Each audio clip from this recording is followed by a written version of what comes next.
2018 Toyota Tundra in your hometown Toyota stores. And by Jack in the Box. Try the new Cholula Buttery Jack, part of the Buttery Jack family. It's cold and a little bit rainy tonight at Coors Field, but alas, there will be baseball. Last night, a tough night for the Rockies. They fell 16-5, but what a return off of suspension for Nolan Arenado. For more on that story, we check in downstairs with our Taylor McGregor. Taylor? Yeah, Drew, Nolan Arenado back in the lineup after that 5-game suspension, and guess what? Nolan was Nolan. On the first pitch he saw last night, he took Cubs starting pitcher Kyle Hendricks yard. That's his second home run of the season and 150th of his career. Now, reaching that milestone, he joined some pretty good Rockies as the fastest guys to ever get there. Vinny Castilla and Todd Helton, the only ones who got there faster. Now, I asked Vinny if he had any advice for Arenado to continue a dominant career. He laughed at me and said, "Aha, you think he needs my advice? He's better than me." For me, is the best third baseman they ever played the game. I mean, defensively, I don't see anybody can be close to him on a daily basis. He can have his highlight reel, man, for days, man.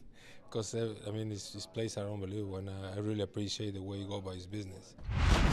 Now, Nolan had his first 3-hit game last night, Drew. So you think he can do it again against you, Darvish? I never bet against him, Taylor. He has been terrific, and it was great to see him on display last night. We're set for baseball. It's the Rockies. It's the Cubs. Come on back to Coors Field with us.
Well, it's clearing up. I know that doesn't quite look like it, but it is. It's a lot better now than it was a few hours ago. Both teams got batting practice out on the field, which they were unable to do yesterday. There was a sprinkle going on, so a lot of guys were wearing skull caps, but looks like we're going to have a nice evening, a chilly evening, but we're ready for game 2 of this 3-game set between the Rockies and Cubs. The Rockies fell yesterday 16-5. They're going to ask Tyler Anderson to shut the door on a very potent Cubs lineup tonight. And let's take a look at that lineup that produced 16 runs on 18 hits last night. It is largely the same. Alberto Albert Almora Jr. had 4 hits last night. Javi Baez is as hot as anybody in baseball. He drove in 4 yesterday. He's hitting over 400 in his last 8 ball games. Chris Bryant will be in right field tonight. He'll bat third. Then Anthony Rizzo, Wilson Contreras behind the plate. The only change of note is Ian Happ. Actually, there's 2 changes of note. Ian Happ's in left field, the switch hitting slugger. Addison Russell. And then a great story at third base. This is a local kid from Thornton, Colorado, and Faith Christian High School. David Bodie is making his major league debut because Ben Zobrist was placed on the DL with back tightness. So Bodie, after spending the last 7 years in the minor leagues, Joe Madden has said, kid, not only welcome to the big leagues, but you're starting at third in your hometown. How about that? Yeah, make sure you get enough tickets ordered so you can get all your friends and family in Coors Field. A lot of similarities between Joe Madden and his very good friend Buddy Black. And it's not a surprise because I think Buddy would probably do the same thing. They're sharp guys. They think alike. They understand human emotion. I love the move by Joe Madden. Why not? If you have a guy making his major league debut, why not put it in a place that means something to him? This is his backyard. He's going to be in front of about 30 friends and family. This is, if you're ever going to have a chance, an opportunity to take somebody's adrenaline level and see what you can get out of it, this is the day to do it. Yeah, you'd love to be able to test adrenaline level. It'll be off the charts for Bodie. Here's the numbers on Tyler Anderson. I think Jeff Houston described his first 4 outings very well. There's been some very good, and there's been some places where he's been rough. Tempo for me, Huey, is really important tonight for Tyler. Yeah, and I think the times he's been good, he's had great tempo where he's getting the baseball, he's going after it. 4 starts on the year for Tyler, and what I look at out of all this, we've seen more curveballs from him, but it still goes back to the fastball so he can get to the changeup. The changeup has been hit or miss as well this year, but he's been falling behind just a little bit too much. Time now for our Pizza Ranch for the win. The other thing that has not happened for Tyler this year is his ground ball percentage is not very high, 19.6. That is the lowest right now in the major leagues with qualifying guys. Last year he was at 45.3%, just a little bit above major league average, which is at 44.4%. So that kind of tells you right there that the ball's been up too many times this year for Tyler. Well, I'll give you one more number on ground ball percentage. 2 years ago, it was at 53%. It's a small sample size. It won't be 19% when we visit again in July on Tyler Anderson, but it is alarmingly low. Through 4 games. Absolutely. So here we go. Albert Almora Jr. steps up, and that first pitch cuts over the inside corner for strike 1. And that clearly is a good sign because his first pitch strike percentage has been down this year also. This is an aggressive Cubs lineup, and this is just going to float out there and drop.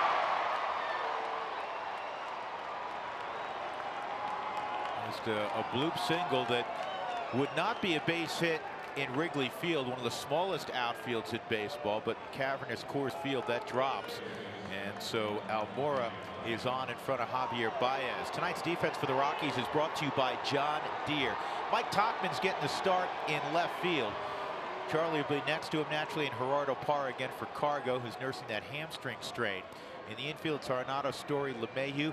McMahon had a couple hits last night, and against the right-hander, Yu Darvish, he is in there for Desmond. Tony Walters is behind the plate.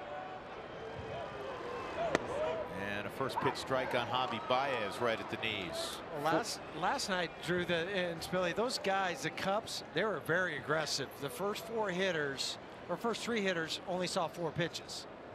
And I don't think it's so much a game plan based on who's on the mound. I think it's a personality thing, Spilly, with some of those guys up top. There's no question. When you look at the Cubs lineup and how aggressive they are, the first 3 hitters, check out the numbers, 4 for 6 for Almora, Javier Baez with another 4-hit night, and they were aggressive early. And I think when you're looking at certain names in that lineup, Albert Almora Jr., you may not realize that 4 hits and 4 runs, he's done that 5 times this season. Mookie Betts and only a handful of other people have done it this year. Well, this guy at the plate, Javi Baez, over his last 8 games has a 1474 OPS. And that is a beautiful changeup. Jim Deshaves, who had a wonderful career as a pitcher and does the Cubs games as an analyst, asked you, Huey, about 45 minutes ago, what kind of changeup does Tyler Anderson Well, have? I told him when he's on, this is the type of changeup he has on the Subaru Supermo. It just really fades away from Javier Baez. And I think that is the area tonight that Tyler can exploit a little bit for Baez. Let me ask you guys this, because Baez has been in his young career susceptible from a right-handed slider away. The chase pitch, classic chase pitch, right on right. You got a lefty here. Where do you get the swing and miss with a left-hander with Tyler's arsenal? Well, you can get the swing and miss up in the zone. You can get the changeup down and away. Well, that's down and away, and he lines it to center field. And now it's runners at first and second. That's a good piece of hitting. When a guy's hitting, they'll hit where a pitch is no matter what. And for Javi Baez, 3 for 20 now against lefties on the season. There's the down and away changeup, but there's times where you just show a hitter too much. And then there's other times where the hitter's just on fire. I think both these guys right now are on fire. And you saw the blooper by Almora and then Javi Baez. A solid line drive. Well, now that's where the low ground ball percentage, which normally is above league average for Tyler Anderson, that's what he needs right here with Brian at the plate. He needs a twin killing. 41 degrees is our game time temperature. And again, that's what we were discussing.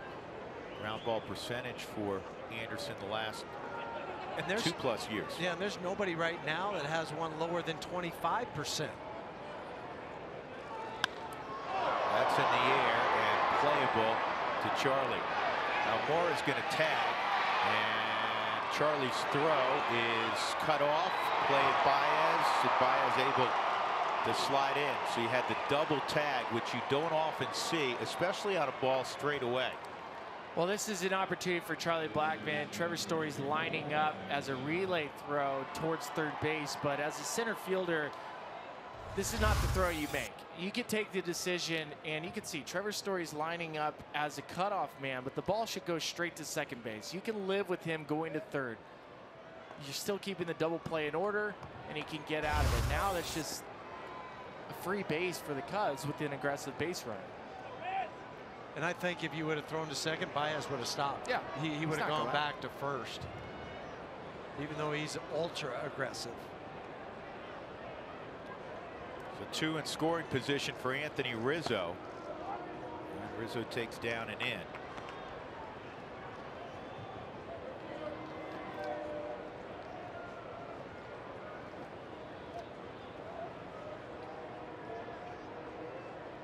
Rizzo last night was not part of the offensive party. 18 hits, 16 runs. He went 0 for 5. Always one guy like that. That's a strike. Mark Reynolds had a great line last year. The Rockies had one of those nights like the Cubs had last night. And Mark was 0 for. A reporter asked him about it. He said, hey, somebody had to make the outs. We'd still be out there playing. I'm just helping out my teammates. They need some rest. It's a team guy. Team guy.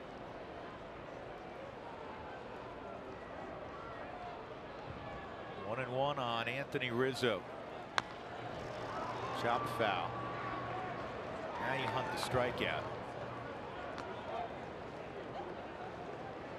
Tyler's averaging over a strikeout per inning pitch. 21. 17 innings. Yeah. That's the interesting thing. The strikeout percentage is up. His walk percentage is more than doubled from a year ago. But I think the one thing you have to remember, it's a small sample size right now. 1-2. Try to get him to chase. 2-2.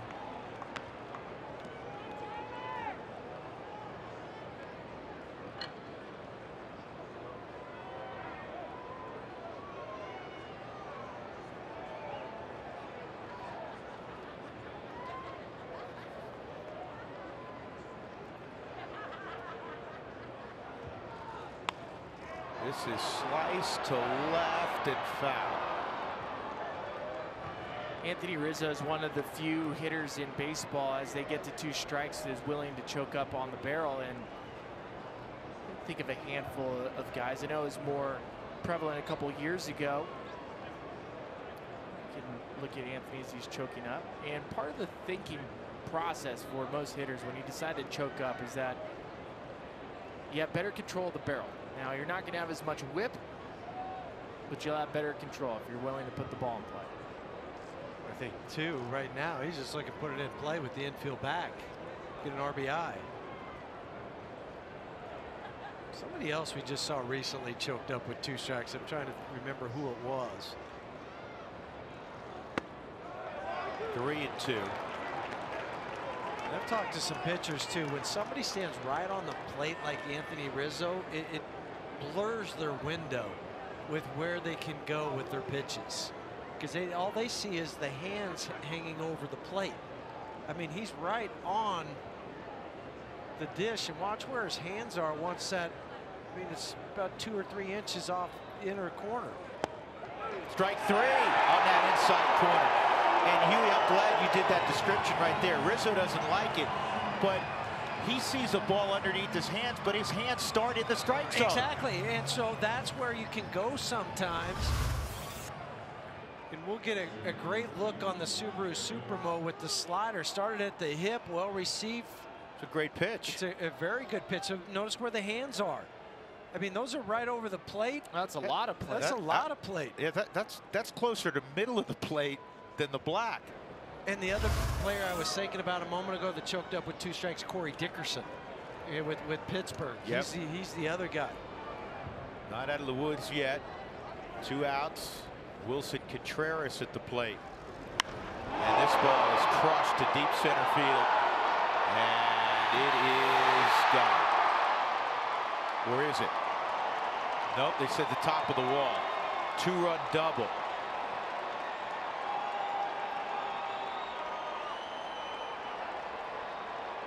Joe Madden wondering the same thing. That ball was left up and it was punished. 2-0 Chicago.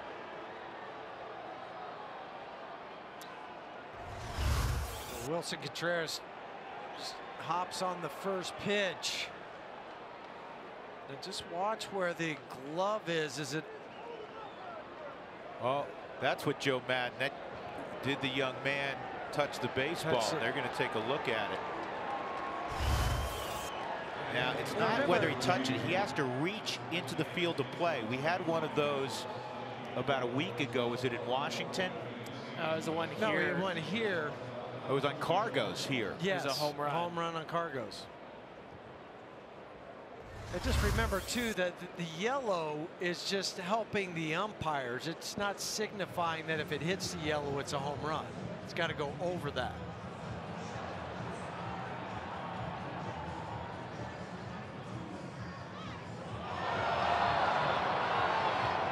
I don't think it's going out of the ballpark. I don't think it is either. I think the call that they had was correct.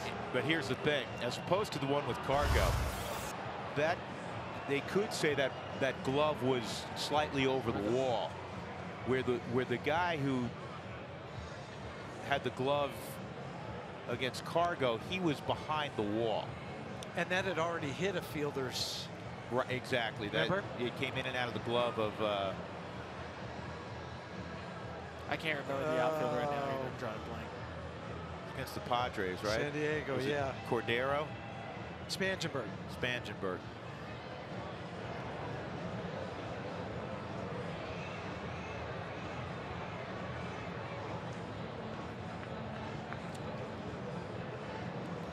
So the Rockies on the season are 2-6 when an opponent scores first. So we always say how important that first run in a game is. And remember, too, I think it bears repeating that it was called the double on the field. So they're taking all this time still trying to determine what happened. But just watching the way the ball ricocheted back off of that, it wouldn't go that far if it hit somebody's glove. I don't think it was going out of the ballpark. And Hopefully they'll come to the same conclusion in New York.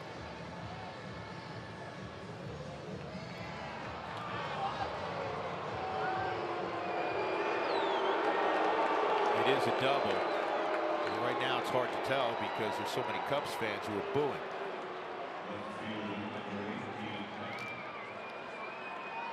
That'll bring up Ian Happ.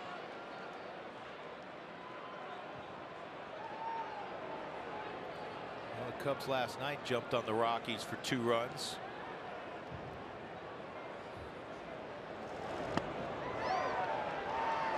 Against John Gray, Happ swings and misses, 0-1.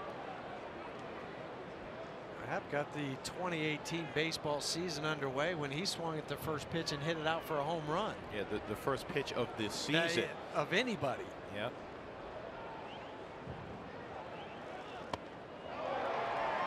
He has been in a bit of a tailspin.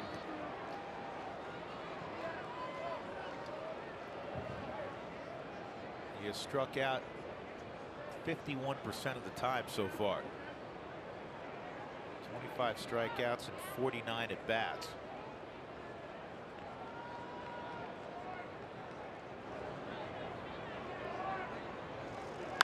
And this ball's lined to right field, and Parra tracks it down. In the inning, 3 hits, 2 runs for the Cubs.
DJ LeMahieu doing his thing. He's got an on-base percentage just under 400, and he'll be atop this Rockies batting order for the 11th straight ball game. Gerardo Parra next, and Charlie Blackmon will be in the 3 spot.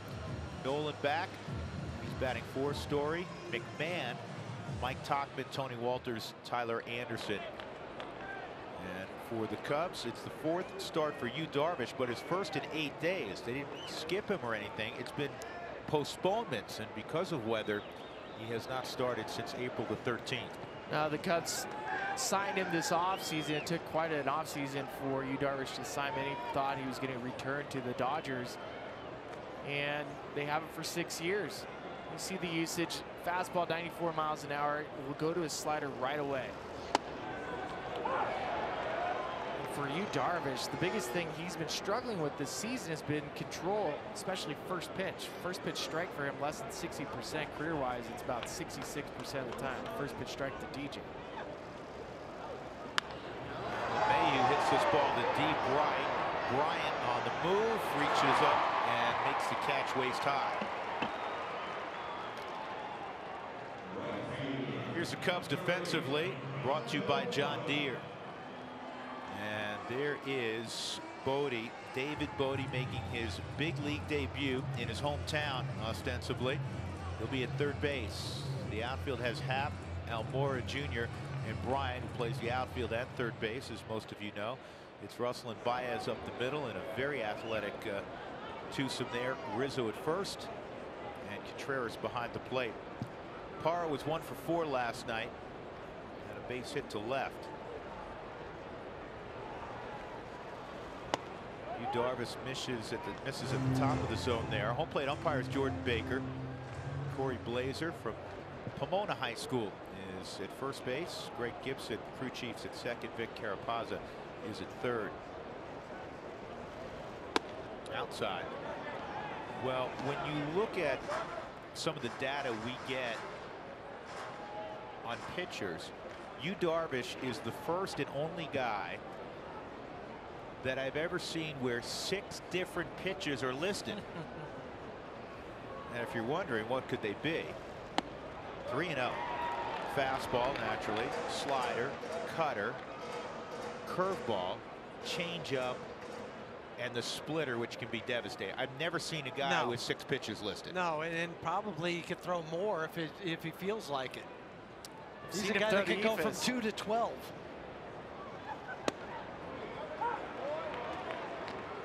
So, folks, if you ever see Wilson Contreras all of a sudden drop his catcher's glove and use both hands, that's why. I think we know what pitch is coming here. 3-1. Center field.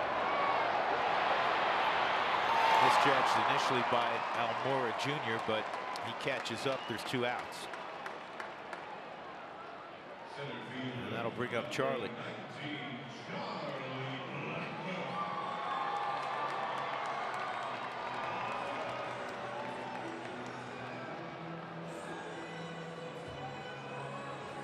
Darvish, he's a pretty big guy. 6'5", 220, 230 pounds.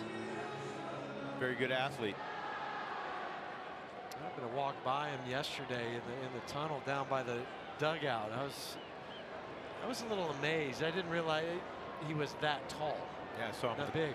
I saw him this afternoon in the clubhouse, and surprisingly, he was a lot taller You know than what? I am. Just That's by a couple everybody. inches, Yeah, or a foot. by a couple inches. A little closer to a foot. Okay. But that we say that a lot though when you see guys on TV, how they seem to get larger when you're up next to them and bigger. I think that's just kind of the breed of athlete now.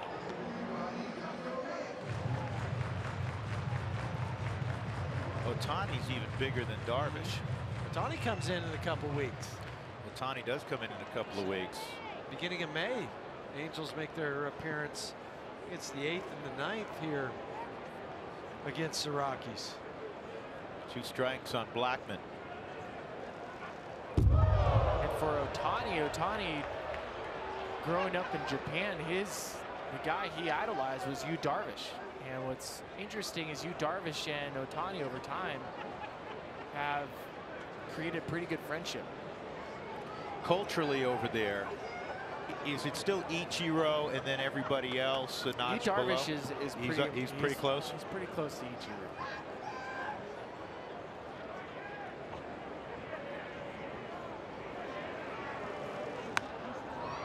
He's being aggressive with the fastball. You keep looking for that splitter to show up ahead in the count. I think he's trying to establish a little fastball command.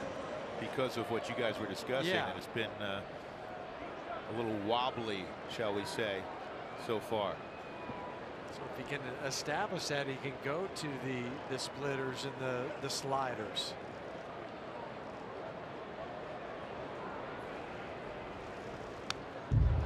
Charlie equal to the task again on a fastball in the mid-90s. Charlie threw out a base hit in the first to drive in a run, and right behind that, Nolan hit the home run. And the Rockies wiped out the 2-0 deficit and took a 3-2 lead. Fortunately, it got ugly soon after.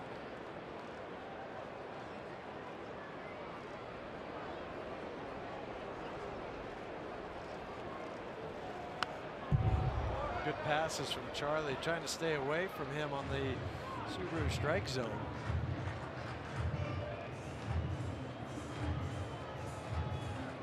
Mentioned earlier, lefties are hitting 357 against Yu Darvish, righties 188. Even the strikeout percentages dropped significantly. Not a lot of walks to lefties.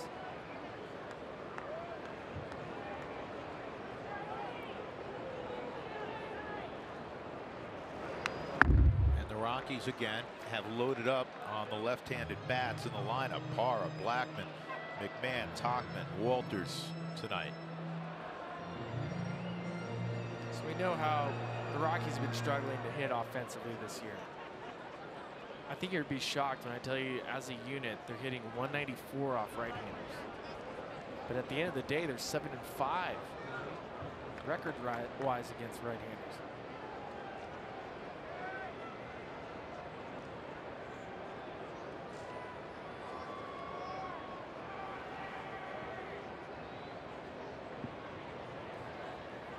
Count remains 1-2 as Charlie keeps fouling off fastballs. Contreras makes a couple of suggestions. Now they go fastball in, it looks like. And he got it. A 1-2-3 start for Darvish. We'll go to the second. The Cubs up 2-0.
Join us on our broadcast tonight and every night by sending us your thoughts, questions, comments, photos. Use Twitter or the hashtag Toyota Talk. Actually, use Twitter and the hashtag Toyota Talk. If you go or, you will not reach anybody.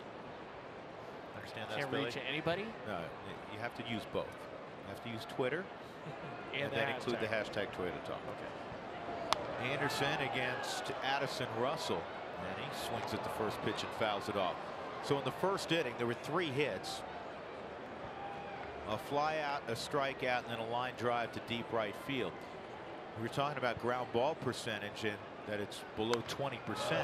There was not a ball hit on the ground in the first inning with 6 batters who came to the plate for the Cubs. Yeah, and the time that you needed it too. You didn't get that ground ball. Even last night we saw John Gray with the bases loaded one time. He did get that ground ball, so he only gave up 1 run.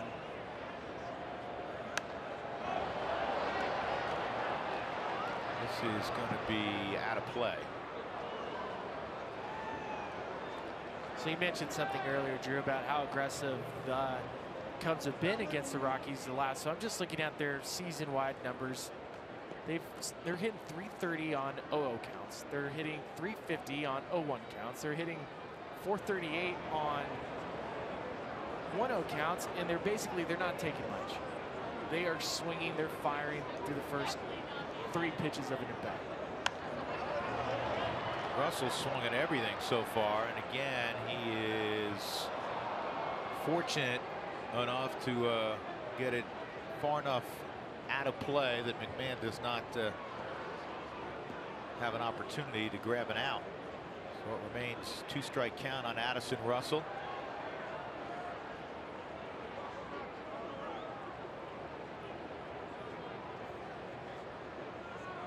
Russell, former first-round pick of the Oakland A's. We have a bunch of first-rounders running around in the field tonight for Joe Madden. And that just missed. Strike. Looking down their lineup, Almora Jr. Oh, Tony just thought that was a strikeout and threw it down to third. And according, we had the Subaru strike zone up just a moment ago. It was strike 3. And that's a strike any day of the week. Yeah. That's why Tony didn't even hesitate.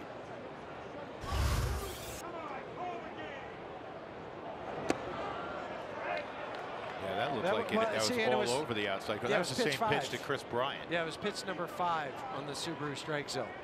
The one that Tony threw down to third. 2-2 now on Russell.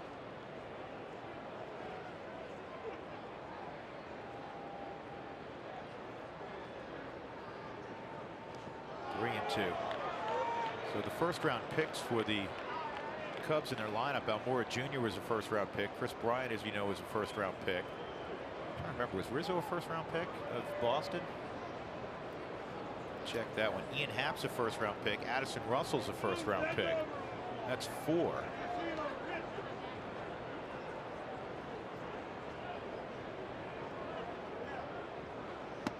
That's strike 3. Now you can throw it down. Strike 4. Rizzo was a 6th-rounder. Rizzo was a 6th-rounder in Boston. And finally, for Tyler, it's that changeup located on the Subaru Supermo. The outside corner, and Russell takes it again, and this time he's walking back to the dugout. So here's David Bodie stepping into a major league batter's box for the first time in his career, and it's in his home state, a handful of miles from where he grew up. And his dad, in the Cubs hat, is a lifelong Cubs fan. Now his dad is a baseball guy, one of the winningest high school coaches in the state. And his son slices one to right center field, and his first big league at bat is going to go for a double.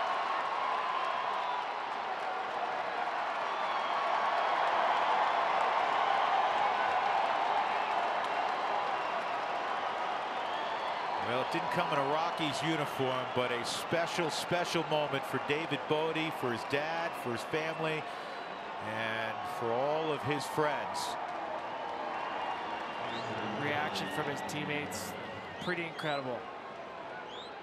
Well, you remember that first base hit, your first time up? I do too, and that's a pretty nice swing from David Bodie.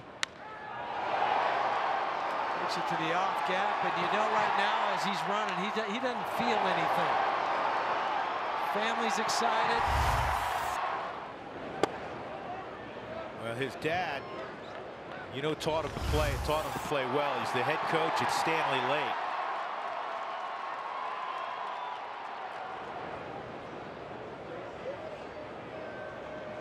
Can't ever take it away. Nope. 1 ball, 1 strike on Yu Darvish. It's kind of like what Kyle Freeland did when he stepped down on the mound last year against the Dodgers. Yep. Yep. And for David Bodie, he was born in 1993, the same year the Rockies first came into existence and playing in the major leagues. Bodie was a huge star at Faith Christian. Now, Faith Christian's not a big school. It's a 3A school.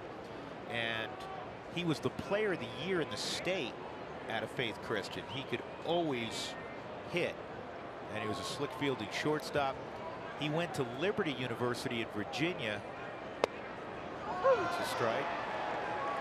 For the fall semester, and for reasons that we're not privy to, he left there and went to a junior college in Kansas and was drafted out of there the next spring in the 18th round. And 7 years later, here he is in the big leagues. Again, because Ben Zobrist was placed on the DL. 2-2. Bodie takes off. Throw to third. Out at third base. Strike him out. Throw him out. And that'll get the Rockies off the field. So Bodie makes his big league debut. Hits a double. And then tries to swipe third, and he's cut down. 2-0. Middle of 2. Chicago.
Nothing. The Coors Light refreshing finish happened in the first inning last night. First pitch Nolan sees after coming off the 5-game suspension list, and he swats it out to right field. The second home run of the year, career home run number 150.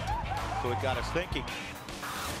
Third baseman all time with 150 plus home runs in their first 736 big league games.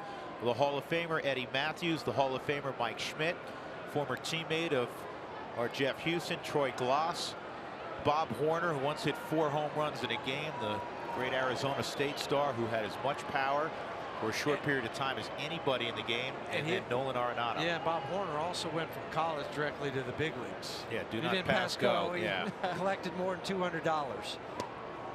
It's a great baseball card after Bob Horner hit the 4 home runs, and I still have it. It's him holding 4 baseballs in his hand in one hand. I was like, that's so cool. Bob Horner was some kind of strong. 1 strike on Nolan. Darvish worked him away in his first pitch, and he does it again there. It's 0-2. 89 miles an hour. That's a cutter.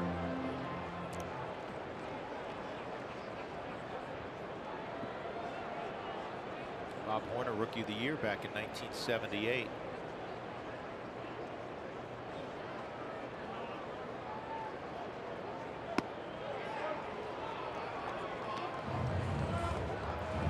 Darvish with the Dodgers after a trade last year pitched well in the regular season in the final couple months, did not pitch well in the postseason. Well, there was argument, people speculating that he was tipping his pitches.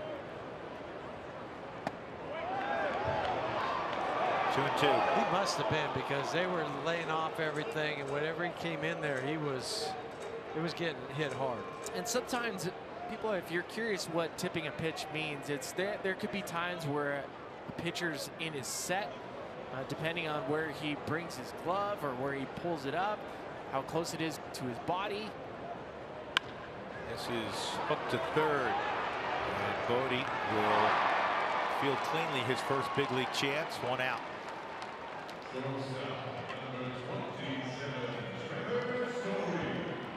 sometimes, fellas, you see where a guy will set higher when he's throwing a breaking ball. Yep. He wants to get that leverage, make sure he gets. Or if he goes out of the windup, yeah, sometimes they'll bring their hands further behind their head if it's one pitch or the other. Kevin Apier did that for a little bit when he was throwing his split finger with the Kansas City Royals. He wouldn't go quite as deep behind him. He would just stop more at the top of his head. Little things like that is what you're trying to study on the bench. How quickly in baseball circles, outside of your own team, does that information travel?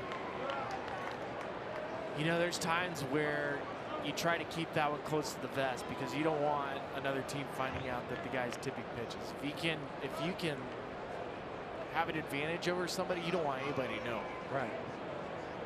Unless you have a friend on the other team, not on that team, but on the team that's going to face that guy, and you can give him a little heads up.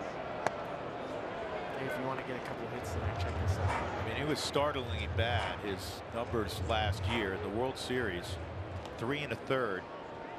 9 runs, 8 earned on 9 hits. He didn't strike a batter out. And again, that's over 2 starts. Story chases at the top of the zone. It's 1-2. Trevor last night 0 for 2, though he reached twice, hit by a pitch and walked.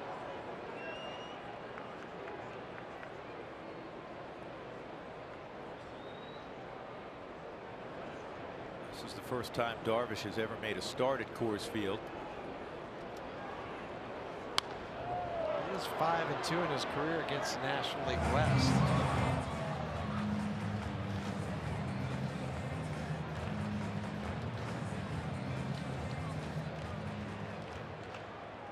So now the only parks that Darvish has never started in: SunTrust Park, the new home of the Braves; PNC Park for the Pirates; and Busch Stadium in St. Louis.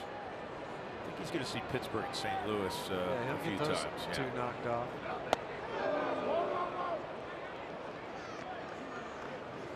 Right now, Yu Darvish is tied with Daisuke Matsuzaka, 56 wins, 43 losses in their career.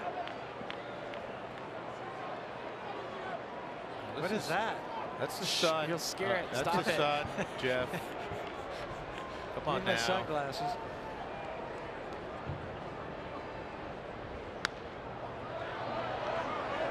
Story fouls that off. The all-time winningest Japanese-born pitcher is Hideo Nomo, 123 wins, 109 losses. Still the only guy, as everybody knows, to throw a no-hitter here at Coors Field.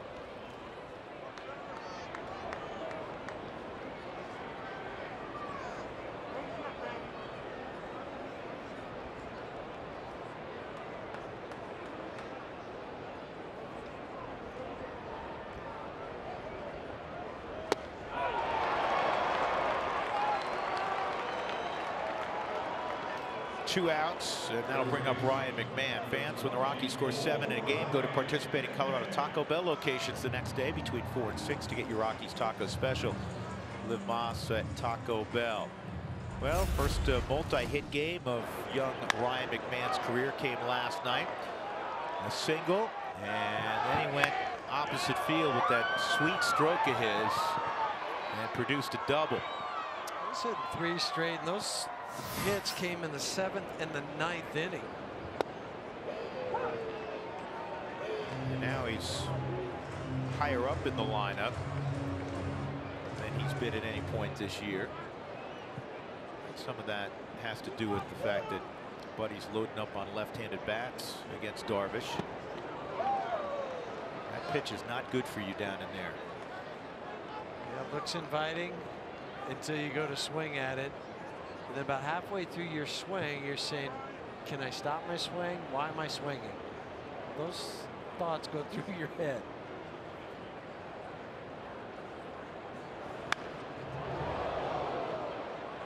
Well, we showed you the sun a moment ago because we wanted to reunite everybody with the sun here in Colorado. However, the temperature, which started at 41 degrees at first pitch, has slipped to 37. So the sun is out, but it's getting colder. It's supposed to warm up to mid-60s tomorrow. Sun out. 38 degrees.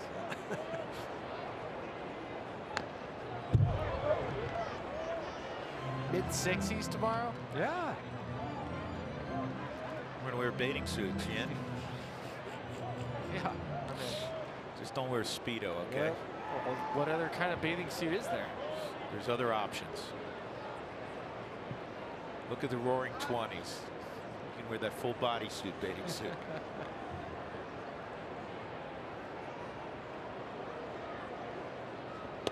Come as your favorite F. Scott Fitzgerald character. 1 ball, 2 strikes.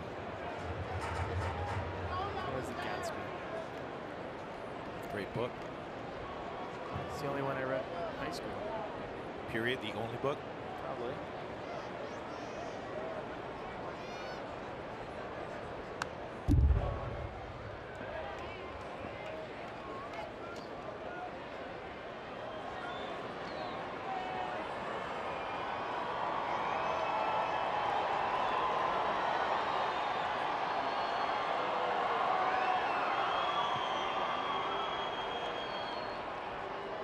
Nothing Chicago. 2 outs in the Rockies half of the second.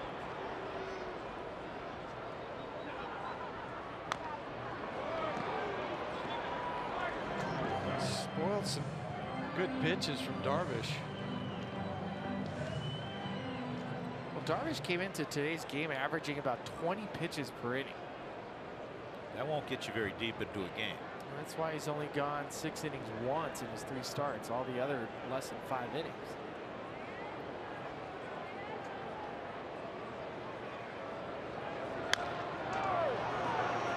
Rizzo's got it, and Darvish takes the feed.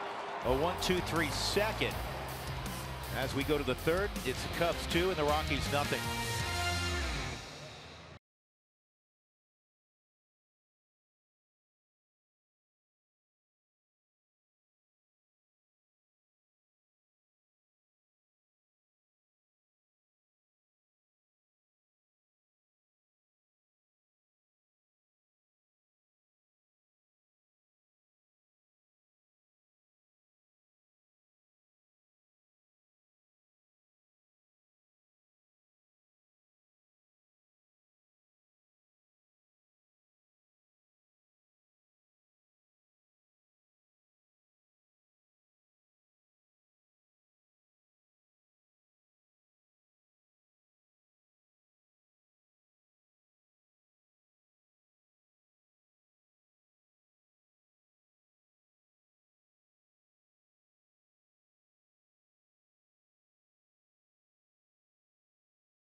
tell by these fans right here, it's a chilly night at Coors Field. So you can tell those guys staying warm by the layers, but how do the players do it? It's time for the UC Health Rock Your Routine. Earlier today, Mike Fontanelli, we call him Tiny. He's the home clubhouse manager here at Coors Field. He gave us an idea of all the layers and hand warmers, everything that players got to stay warm. Now, I talked to Chris Iannetta and said, is there anything extra you guys do to stay warm? And he said, honestly, I just layer up. And you can see they got a lot of good gear there. Now, there is a sauna, and I'm told players go in there from occasions. Billy, you probably know more about that. Yeah, Taylor, I used to spend a lot of time at the sauna during a game. What? Yep. Would you care to elaborate, or are you just going to leave it you went at that? Look, I wasn't the only guy, okay? So what would happen is in between innings, guys on the bench, I'd always make sure I'd watch as many pitches on the bench as possible unless I'm getting ready to pinch hit. And on cold evenings, the Goon squad, the typical bench group, would run into the sauna and spend about 2 minutes in the sauna and run back down and cheer on their teammates. So in full gear, like with your spikes full on uni? and everything. Yeah, you just jump in there, you get heated up. When you get so sweaty, then you came out and get cold then? When you came back to the cold Listen, air? we weren't saying we were geniuses, but the idea, Okay. we were warmer for 2 minutes. But for that 2 minutes, it was glorious. Great. man, Chasen won't be able to get there. 2 balls, 2 strikes on the leadoff man for the Cubs, not only in the inning, but in the order, Albert Almora Jr. Now, within the dugout, you'll see different heaters. I've seen guys set their batting gloves on fire, trying to warm them up because they used to have tacky stuff on it or pine tar. I've seen pants catch on fire.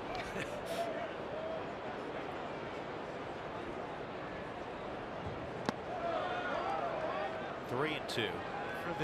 For us older generation, I remember playing in the old thermals that you could buy at Kmart and all those places where it was so bulky that you couldn't get a lot of layers on. Ball 4, a walk to Almora Jr. Huey, when you broke in, was there still wool garments? Well, on the old timers day, they like to do that. They weren't wool, but what I'm saying is the old thermals, the white thermals that you used to get. That's what you had. You didn't have any of the Under Armour Like stuff. like what the old prospector would wear. Yes. Now you'll see hitters, they'll go next to the heater and they'll take their bat and they'll use the handle because oftentimes you'll see pine tar on the handle and that will warm up the pine tar so you get your sticky bat. Baez swings and misses, but that went off the glove. It was not a foul ball. And therefore Almora takes second base. This is a changeup away. And it's just not caught by the normally sure-handed Tony Walters. That would be a pass ball on Tony.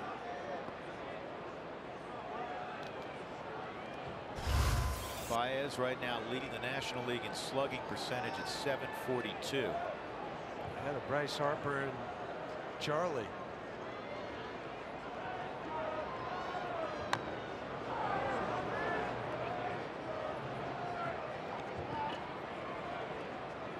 Here's the top 5 in the league. Guy at number 4 is generating a lot of conversation. Joe Madden, when you and I walked into his office yesterday, Huey, of course you're good friends with Joe, go way back with him. He was talking about Ozzie Albies. He gave 2 thumbs up. He said, I love that kid. I love him. And then when we told him he's the youngest player. Yeah, he didn't know. He realize didn't know that. Yeah. 2 strikes on Baez. Uber talented and hyper aggressive.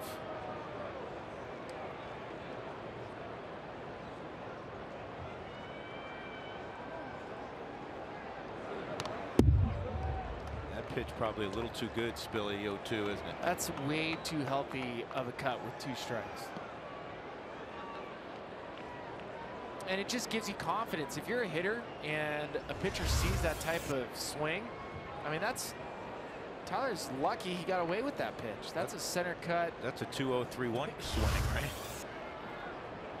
And that's center cut in the middle of the Subaru strike zone. Tyler got away with one. You got to make sure you bury a pitch down and in if you want to get him. Look at that pitch.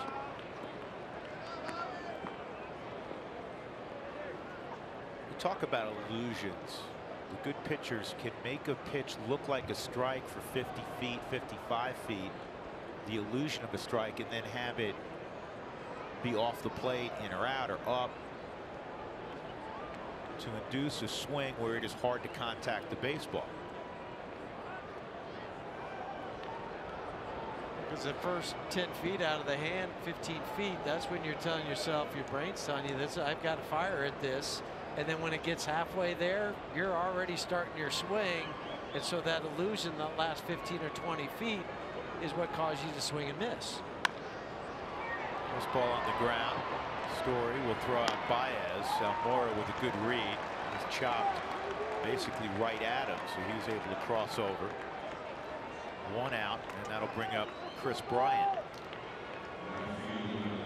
On a 90-mile-an-hour fastball, which is a well below average big league fastball. The major league average right now is basically 93 miles an hour. You have 0.4 of a second to make a decision. And then in those 0.4, when you make that decision, now you have to deliver 32 ounces typically of wood into the hitting zone. Rockies down 2 runs with 1 out. Will bring the infield in against Bryant. That's where you have to do that because of the free 90 that you had given Almora with the pass ball to get to second base. And he takes third on the ground out. Well, he gave him really 180 feet of free oh, it's true, with the walk. The walk as well. 1-0, 2-0. Rockies typically, and I think throughout the year we'll say this, are going to play airtight defense. You're going to have, you know, poor games. Sure. It's possible to be clean 162 times. Last night was one of those poor games. First time this year they've made more than 1 error in a game. They're still third in the National League, fourth in all of baseball, even after the 2 errors last night the year. They're going to play great defense.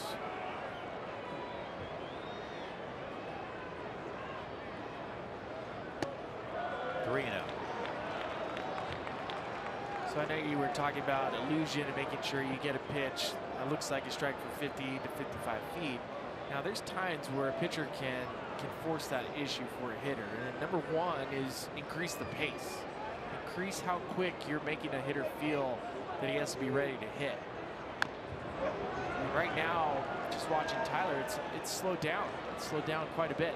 I think back to the game that Chad Bettis was pitching in Pittsburgh. It was a pitch every 6 seconds. And when you're using a secondary pitch like a changeup, getting a hitter to think fastball and making them feel rushed, that changeup becomes a weapon based on the pace. 3-1, ball 4.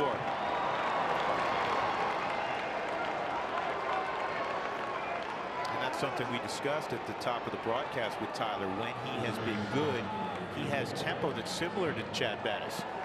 Tonight, again, once you go to the stretch, things change. I understand that. And he's been in the stretch, unfortunately, for a decent portion of this game. Now he needs a ground ball with Rizzo at the plate.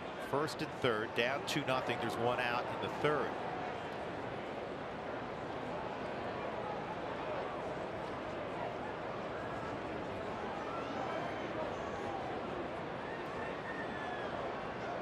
I'm going to watch Brian at first. Brian can run. Yeah. Sneak attack over there.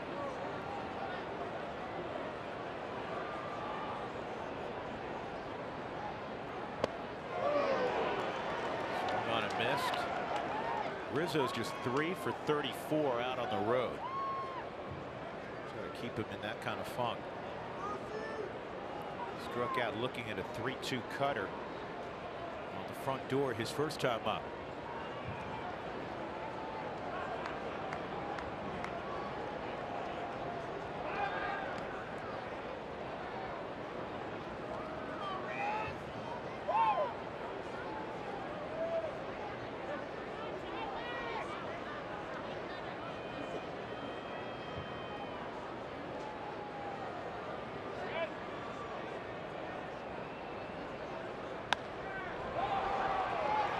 passes on the infield. DJ handles it, and that's out number 2.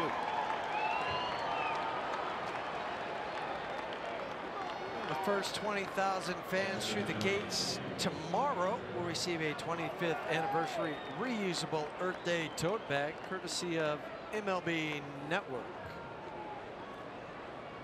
That'll bring up Wilson Contreras, who knocked in the 2 Chicago runs with a double off the very, very top of the center field wall. In fact, they looked at it for a moment to see if there was fan interference.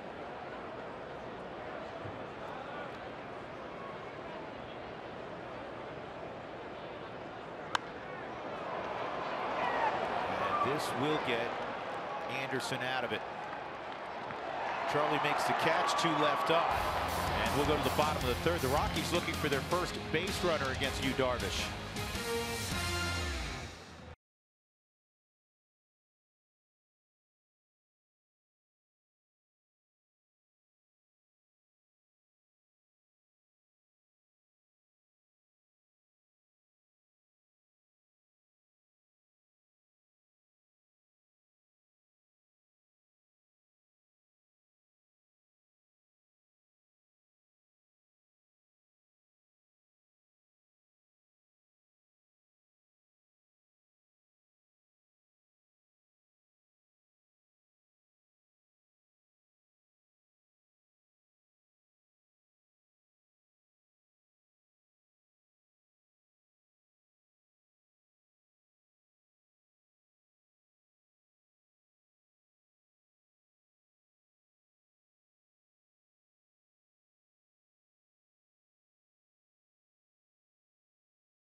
Subaru, love it's what makes a Subaru a Subaru. By O'Toole's, putting the color in Colorado. And by Wells Fargo. Wells Fargo customers get your 2-for-1 Rockies club level tickets by visiting wellsfargo.com/Rockies. With Ryan Spilborghs and Jeff Houston and Taylor McGregor, I'm Drew Goodman. Mike Tauchman will step in the bottom of the 3rd. 7-8-9 for Colorado against Yu Darvish out of Osaka, Japan.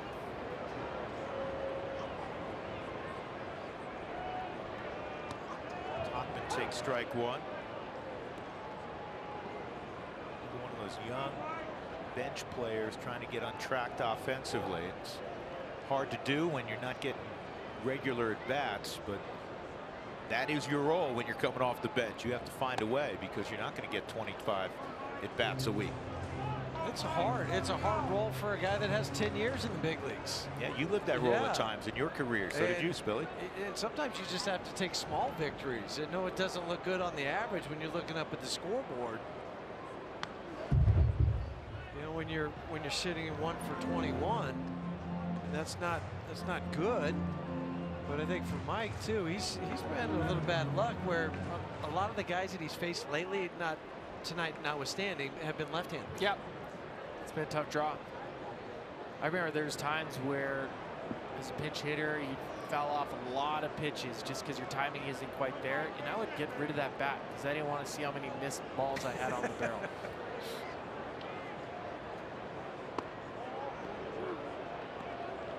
But if you watch Mike Tauchman, and we got to watch him some last year, we got to watch him a lot in spring training. There's a ton of like about his overall game. He can swing it. He can run. He can defend.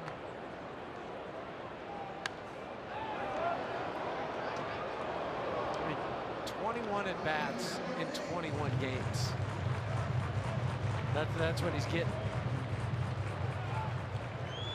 and a pinch hitter lives and dies with every at bat. Oh, you try not to, but you do. Tony Walters on deck. This is a good at bat for Michael, just for him to get a good view of what Yu's featuring tonight, and knowing, especially on a night like tonight, where he's going to get at least 3 at bats, so you can start gaining a little bit of confidence.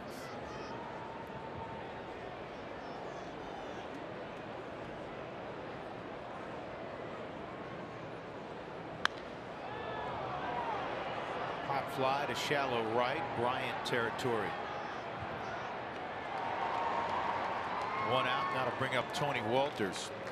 Well, we mentioned earlier that Joe Madden and Buddy Black go back to their days together on the Angels staff, and Mike Scioscia, and so many big names that come off that staff. They remain very, very close friends. And Buddy shared a story with me about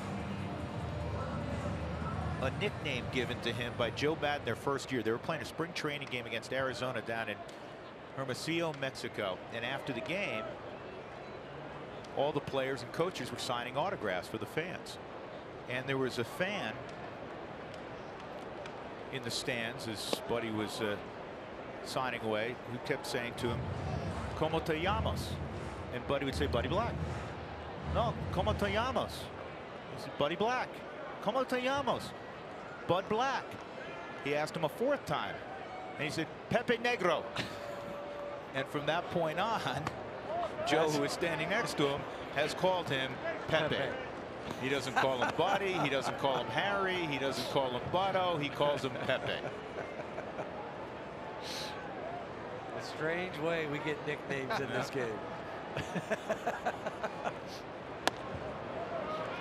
3-0. Think about some of the guys on that staff. You had Joey, Bud Black, Ron Renicky was on that. Mickey Hatcher. Remember Mickey? He was a hitting coach there. There's, of course, Scioscia's still with the Angels all these years. Ball 4, so the Rockies have their first base runner. Tony Walters on 4 pitches jogs down to first.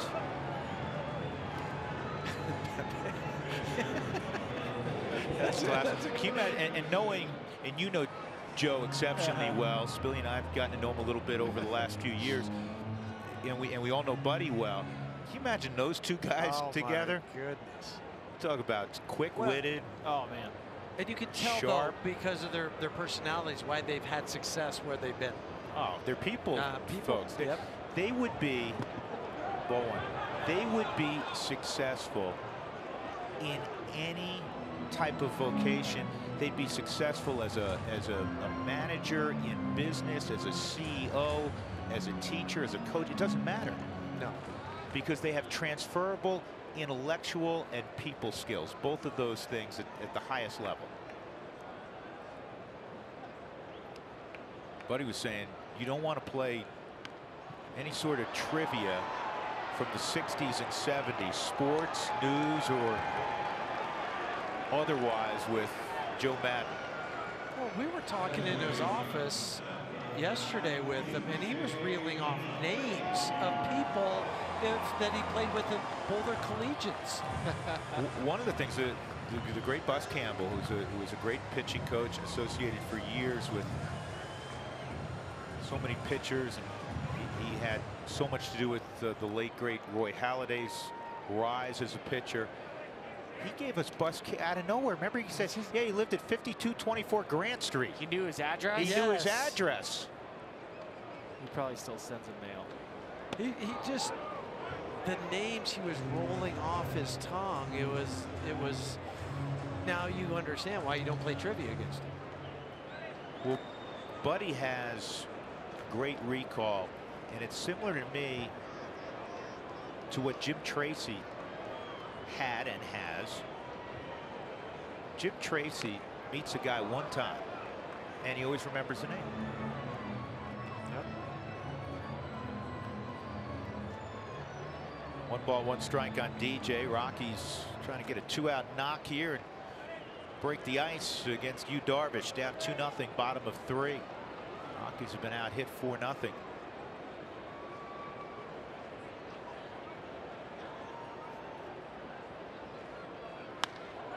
Fastball's well hit to center field. Almora going back. It is caught. Wow. That was one heck of a grab by Almora Jr. I thought there was no way he was going to be able to make that.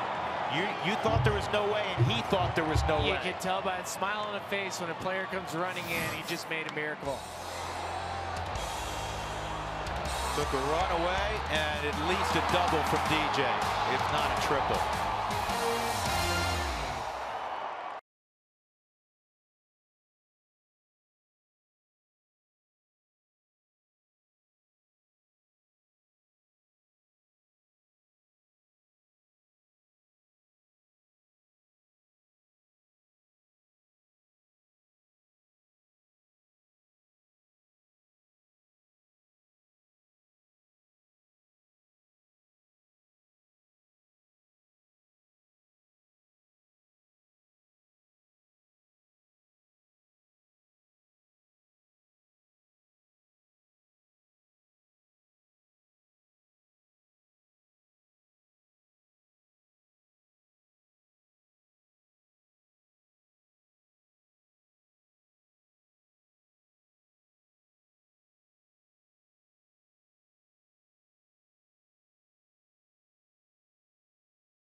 Nothing, and the story here tonight is the Major League debut of David Bodie. He's a Denver kid. He graduated from Faith Christian, and I'm here with his parents, Therese and Bob. So you guys found out at 11:30 last night that your son was going to be making his big league debut. Can you try to bring me to that moment and explain what it was like for you? A dream. It was just, I think I was half asleep going, what? It was, it's unexplainable. It wasn't like real. And of course, and then when I couldn't sleep, I figured it was real. Yeah, she came in and woke me up and said, hey, David's on the phone. I said, so I knew what it was, because he had always teased me about, you know, Dad, would your phone be on when I would get called up? And it wasn't, of course. So Teresa's was. But it was surreal. It was different. So to be able to do it right here in Denver, a place that he grew up in, I mean, men can't write these stories. You guys, what is this like for you right now? I can't stop crying. It's like, what is he doing out there? What is my son doing out there? We really believe it's a God thing, you know, because we were expecting to go somewhere whenever he got called up, and we were totally surprised that this happened this weekend, and so it's just the coolest thing ever for us. And then to be able to get a double in his first major league at bat. You guys, thank you so much for your time, and we'll be cheering him on. There's certain things that trump teams' loyalty, and I think that's one. So guys, thank you very much. All right, Taylor, thanks very much. There are a few moments as special, particularly in a baseball family. You think about all the games that not only Dad has coached, but Mom has driven their kids to through the years. He gets to the big leagues and he makes his debut at Coors Field, and he throws out a double to right center field as well. Here he comes up for the second time, and tonight's big hit is brought to you by Mako. A tip of the cap to the kid from Faith Christian High School, David Bodie. You know, you take an 18-foot scratch single there up the third base line, but he unloaded a double against Tyler Anderson. That's more likely guy's first major league hit. It's not squared up, and it's a swinging bunt, or like Mark Stout used to call it, a chug a bunt. I hadn't heard that before. It's the only person that uses that term. There's a strike on Bodie.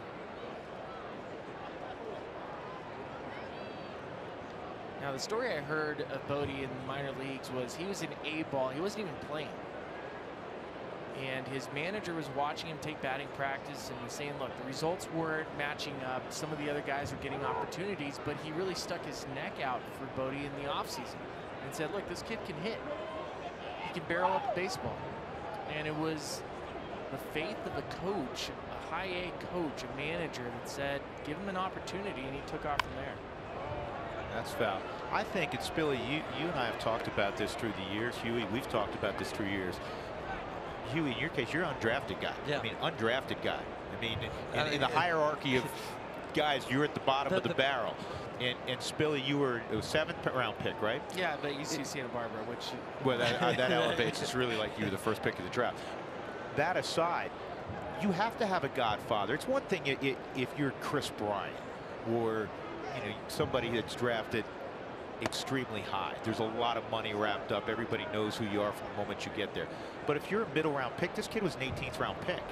Nothing's going to be. You have to earn everything, and you probably do have to have somebody with some clout who really believes in you. And it's not even that. It's you're already in the organization for 4 years. You're disappearing. And it's hard. I've been in those meetings as a rover too, when you feel strongly to say, I want this guy. I think he's better than what our reports have on him. But when you're standing in the room with the GMs, the assistant GMs, the scouting directors, there's 40 or 50 other people in there, you better be pretty confident in what you're saying.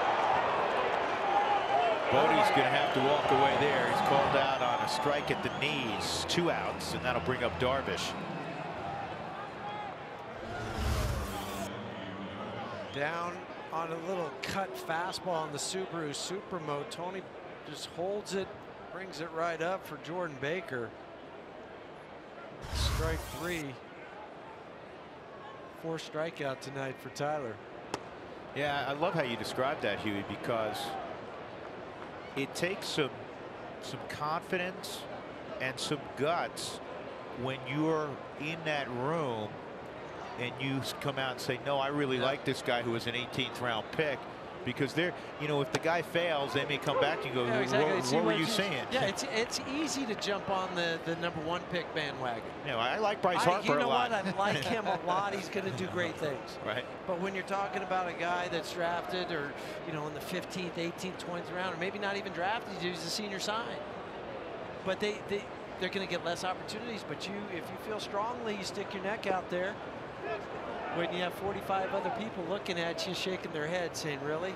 Really? And that's what you're going to do? And that's the beauty of this game. On every single ball field, in every single clubhouse, both sides, there have been players who have had guys that have backed them that we never give enough credit to. Somebody along the way where this player was going to disappear and be gone, and somebody encouraged him and pushed him forward. That's strike 3. Darvish is gone. So a lead single by Ian Happ, and then Anderson gets the next 3. Rockies have to get the offense going. 2-0 Cubs in the 4th.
Back to the bottom of the third inning, because this game would not still be 2-0. It'd probably be 2-1. This catch that he made off the bat of DJ LeMahieu on the Subaru StatCast, it's impressive when you're talking about the distance that he covered in 87 feet, but then reaching up right at the last moment, hitting the wall. Yu Darvish is happy, but Almora, when he ran off the field, Spilly, what he was talking about, you know he made a spectacular catch. Because you saw him smiling. I think one of the hardest plays for any outfielder to make is a ball over their shoulder. And what's important about an outfielder, if you want to cover the most amount of ground, you have to be able to take your head and your eyes off the baseball. You can't be looking backwards. If there's anybody that wants to go on the street and try running as fast as they can, looking forward, you'll fly. Try looking behind you. You'll slow down. And for Almora, he ran to a spot, looked at the last minute. That's how he was able to make that catch. That was as good a catch as we may have seen this year. So he traveled 25.6 feet per second to make that catch. He's had to reroute a couple times tonight. His speed has made up the difference. He's got to come quickly here. And Parr is retired.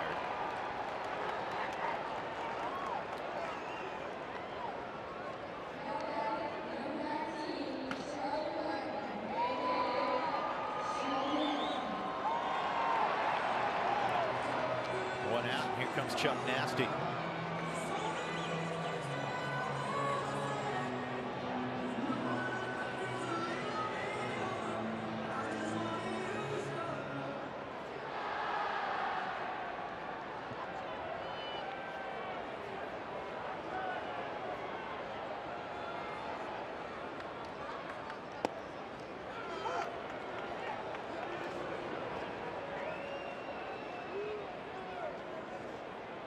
Throughout the night, Yu Darvish has been able to command first pitch for strikes, and that was something that we mentioned earlier.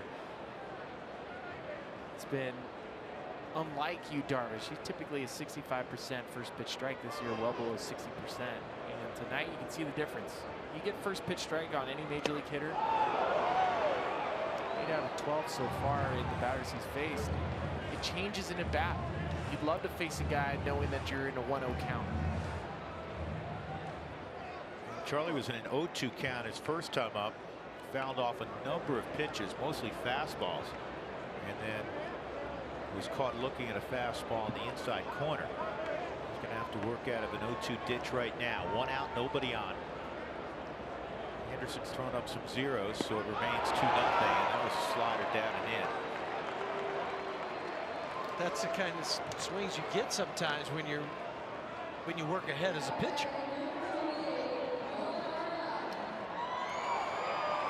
Fans, Rockies gift cards are a great gift for all of the Rockies fans. Gift cards can be purchased multiple denominations. It can be redeemed for game tickets at Rockies dugout stores, or for some merchandise, concessions at Coors Field, a lot of different things. So look for the Rockies gift cards and buy some today.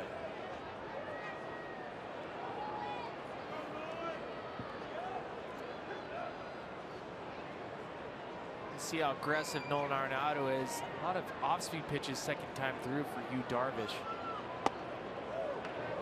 That was not intended to be on the inside part of the plate. Do you think Nolan right now, fellas, goes up to the plate just looking away based on how he's been pitched so far in 2018? I don't think so. What I think he's been able to do is look straight down the middle. And I think he's grown comfortable punching the ball opposite field. That was something he hadn't felt comfortable in the past. And I think once you start getting 5-6 years in the big leagues, you have a real comfortable feel of what the strike zone is. And also with his reputation, I think that helps too. With umpires, with pitchers, they start to give him the credit that he deserves, so they try to be more fine. And invariably, if they're more fine, the good hitters always get the hangers. Because the pitcher's like, oh no, I can't throw this one so good. You know, the guys that are hitting 220, 230 like myself. Right on the corner, yeah. Dotting the corners, everything spinning up there beautifully. I always said that the great hitters always get the hang. Yeah, the center cut fastball. Of course you're going to hit 30 home runs. Again, it's throwing it right down the middle for you. I always thought you guys got hosed personally. Yeah, thank you. 1-2 on Nolan, 2 outs, nobody on.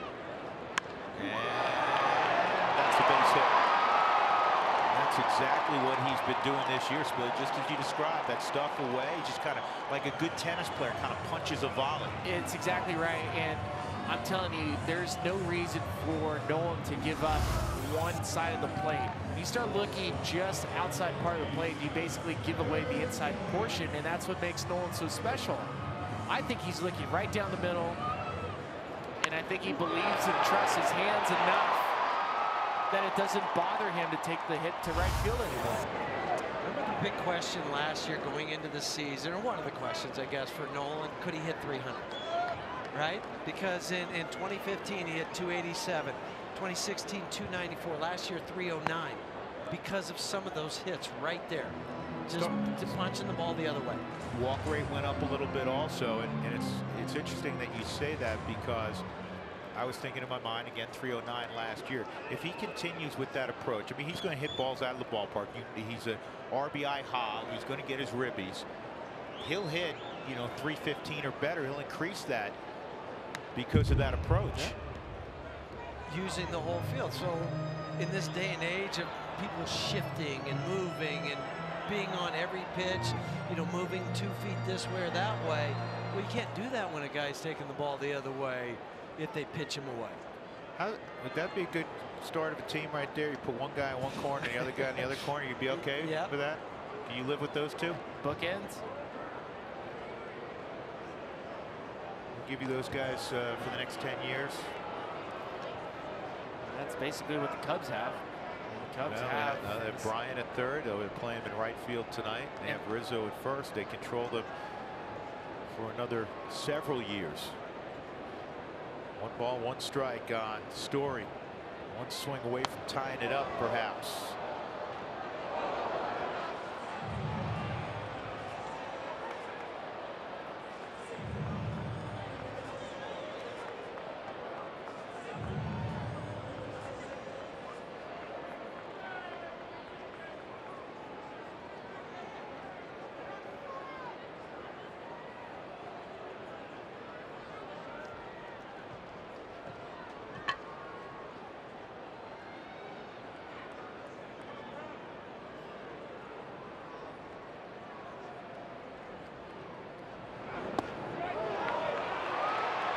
Inside corner, strike 3 on Trevor Story.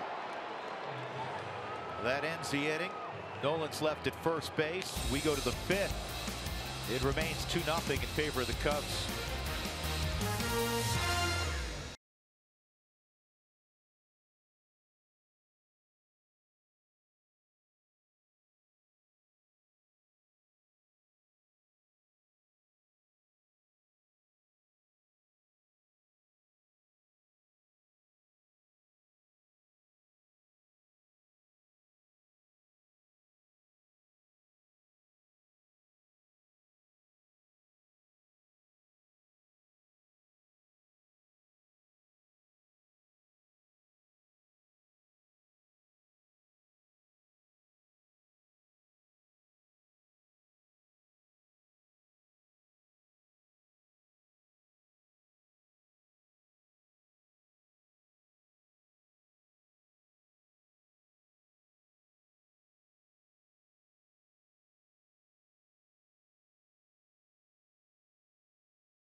Attention everybody, go to AT&T Sportsnet RM on Twitter to cast your vote.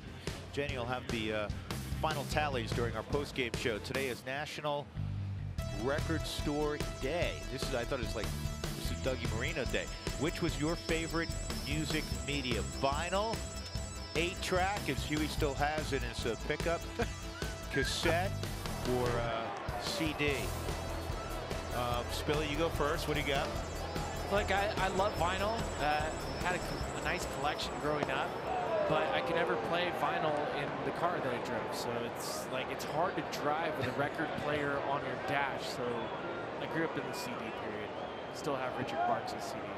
Great. Okay. CD. And you're right. I did have the 8-track, and then I progressed. This is to the gap in left center field for Almora Jr. I don't know if the Rockies have retired him yet.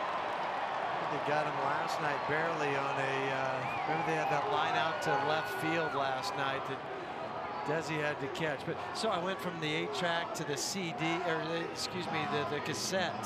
So I had to switch them out of my car. And then finally I was able to upgrade to the CD. So I'm going to go with the CD. What was the first? And they make great frisbees when they get scratched up. What was the first 8-track you had, Huey? Peter Frampton. Peter Frampton live? Yeah, live. Yeah. Yeah. Bad company, bad company. Bad co, bad co. My first cassette was Poison. The band, like the hair band. Every rose has its thorn. And I was hoping to get this R&B album by Belle Biv DeVoe. The song was Poison. It's the first time I got my first cassette. I bought the wrong album. I think my favorite medium. This is slowly hit to third, and did he get the tag? He did. Double play. Almora Jr. just ran into an out. Thank you very much. And the heads-up play of the platinum glove Nolan Arenado turned an improbable double play. That'll be the 24th double play the Rockies have turned this year. Not sure where Almora Jr. was going. The ball's in front of him. Well, at some point it was going to catch up to the Cubs. We saw it last night. They had another one earlier today. And even all that, you see Nolan. Watch him on the Subaru Supermo, how he has to readjust on the transfer because the way that glove hit Almora kind of rattled the ball. Chris Bryant takes a strike, 0-1. That's a great rally killer for the Cubs because the Rockies, you're on the ropes. You have 1, 2, 3. You have Baez, then you have Bryant, then you have Rizzo. You're in scoring position. Just like that, the Rockies can get some momentum back, even though offensively they haven't really been doing much. They have one hit. That's Nolan's single last inning.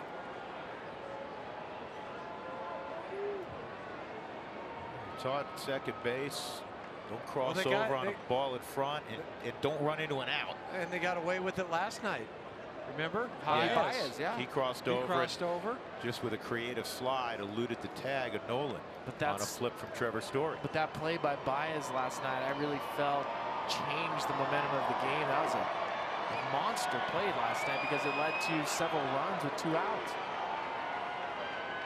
1 and 2 on Chris Bryant. And he's gone. So Anderson, even though he's dealt with some traffic, he's put up 4 straight zeros after giving up 2 in the first.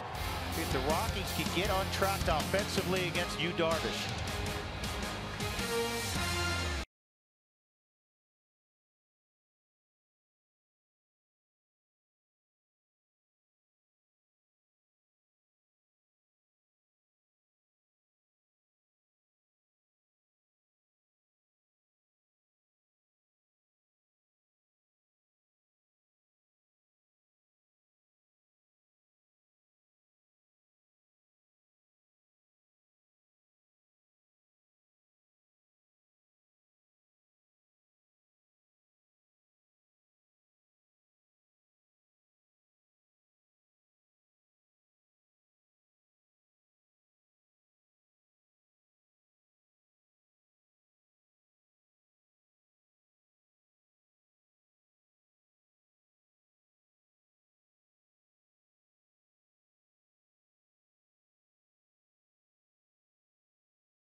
2-1.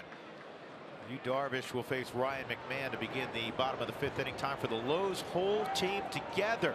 Rockies have hit 28 home runs this year. Charlie Blackmon with 7 leads the party, all out on the road. DJ's 5, all out on the road, and then Ian Desmond, Trevor Story both with 4.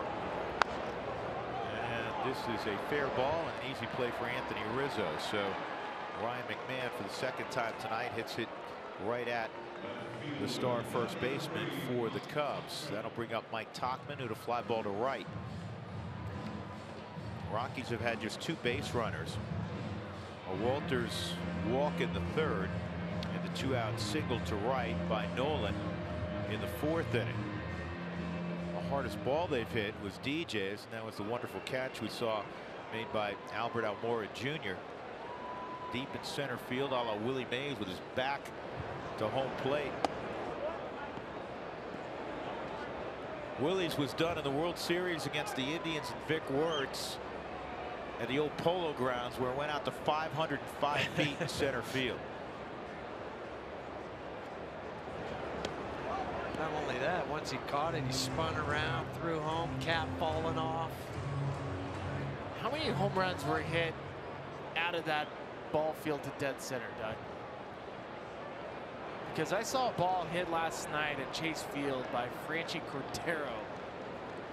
They would have had a chance to get out of the Polo Grounds. And they ruled it as 495 feet. 490 feet. So come on. Hit the middle of the scoreboard. Dead center. Rockies will see Franchi Cordero beginning Monday. He just came off the disabled list late in the last Padres series here at Coors Field. Huey, you and I saw him working out when we were in San Diego.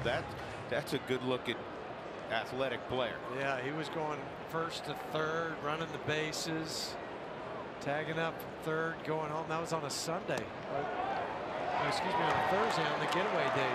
That day game he was working out. Tauchman draws a walk.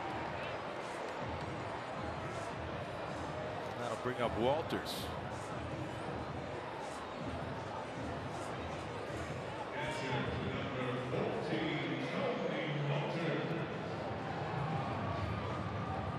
Tony walked and was sacrificed by Tyler Anderson to 2nd in the 3rd inning. And the Rockies off to a slow start at home, just 2-5. And if you're wondering, man, I can't remember the Rockies not hitting at home. They always hit at home. No, folks, they've gone through periods like this, especially to start the year. And as recent as last April. Last April, through 7 home games, the Rockies had scored just 24 runs. This year, through 7 home games, not appreciably better, but they have 25. So last year was, you know, even worse. You better get back with that kid behind the plate. We talked about it last night. Whether there's a left-handed batter in the box or not, he's going to throw the baseball. And watch Mike. He gave a false break and got out pretty far, and then just became flat-footed. Got to work your way back to the bag, don't you? Yeah, once that ball crosses home plate, I mean, he gets back there on the Subaru Supermo, but you saw how he just stopped. And then with Contreras behind the plate, boy, he... What did you teach, Huey, when you were an instructor? So you get your secondary lead, and then you kind of have a little momentum on your right leg when that ball's crossing the plate, but as soon as nothing happens, you use that right leg to push off to head back towards the bag.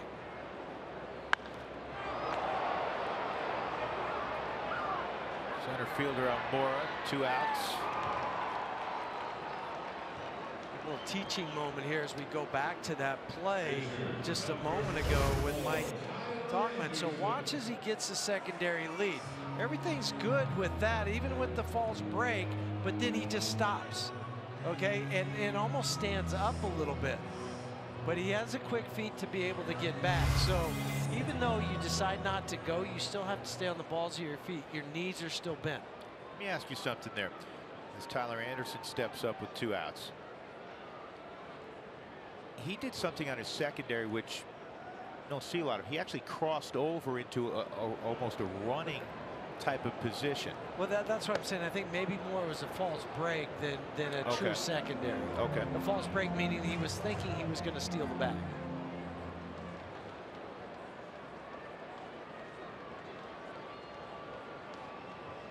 1-0 on the Vegas native, Tyler Anderson, product of the University of Oregon.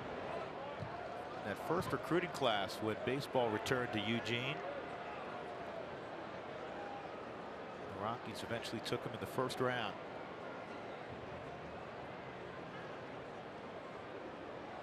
Studious and serious, I think, two adjectives that would apply with Tyler Anderson. And you know what? It goes back to his time in Oregon, and he always credits a pitching coach at Oregon by the name of Andrew Checketts. Andrew Checketts ended up becoming the head coach for UC Santa Barbara, but there was something about every single bullpen that there was, you had to have intent. We always talk about intent in everything you do, and it was from this coach that he had, and just like we were talking with Bodie earlier, another coach having faith in a player. That coach and what he instilled in Tyler Anderson is something he still uses today. 3-1 is the count on Anderson. He'll have another take sign, you would think. Better have, right? Yes. Unless you feel like hitting a homer. But you better hit a homer. That's outside. He had the take sign, and ball 4. Yu Darvish has walked the pitcher. He walked Topman with 1 out, and here comes the Rockies' DJ LeMahieu. He's been one of their 3 best hitters all season long. One of their 3 best hitters for several years now. DJ has 41 instances this year already where the balls come off his bat at more than 95 miles an hour. We've discussed this before, that anything above 95 miles an hour is categorized as hard hit.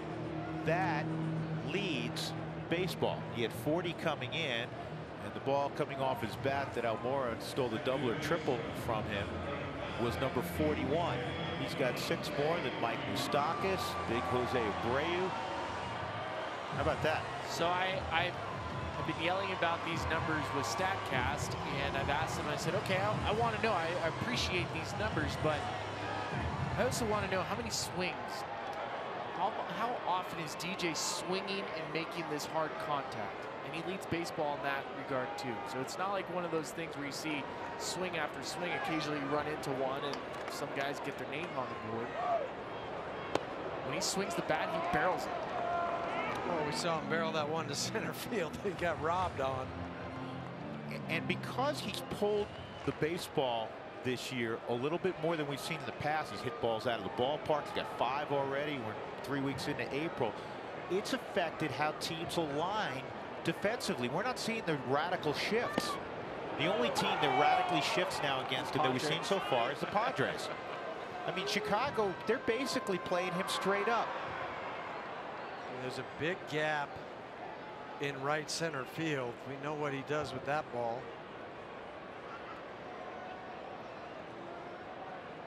2 on and 2 outs for LeMahieu. Rockies down 2-0. And DJ drops his ball to deep left center field. It's going to drop in, and 1 hop off the wall, over the wall. That's a bad break. Anderson would have scored standing up. He'll have to stop at third base. DJ LeMahieu with a double to make it 2-1. You see by that kind of wry smile on DJ's face that he knows that he should have had 2 RBIs. Probably should have 3 on the night.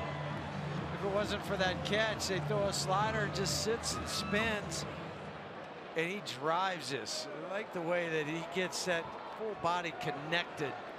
And it's unfortunate it hits off that hard warning track and bounds into the stands. See if Parra can come through here. Here's a chance to give the Rockies the lead. Just the 2nd hit for the Rockies tonight. And this is up the middle. Parra comes through. LeMahieu cuts the bag at third. He's coming to the plate. Rockies have taken the lead. Gerardo Parra coming through.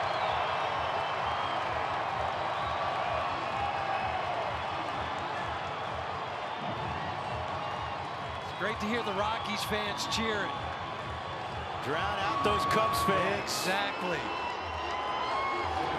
Hey, you take advantage of some walks. You walk Mike Tauchman, then you walk the pitcher. Gerardo Parra right back up the originator. And Gerardo's been struggling at the plate. This is huge.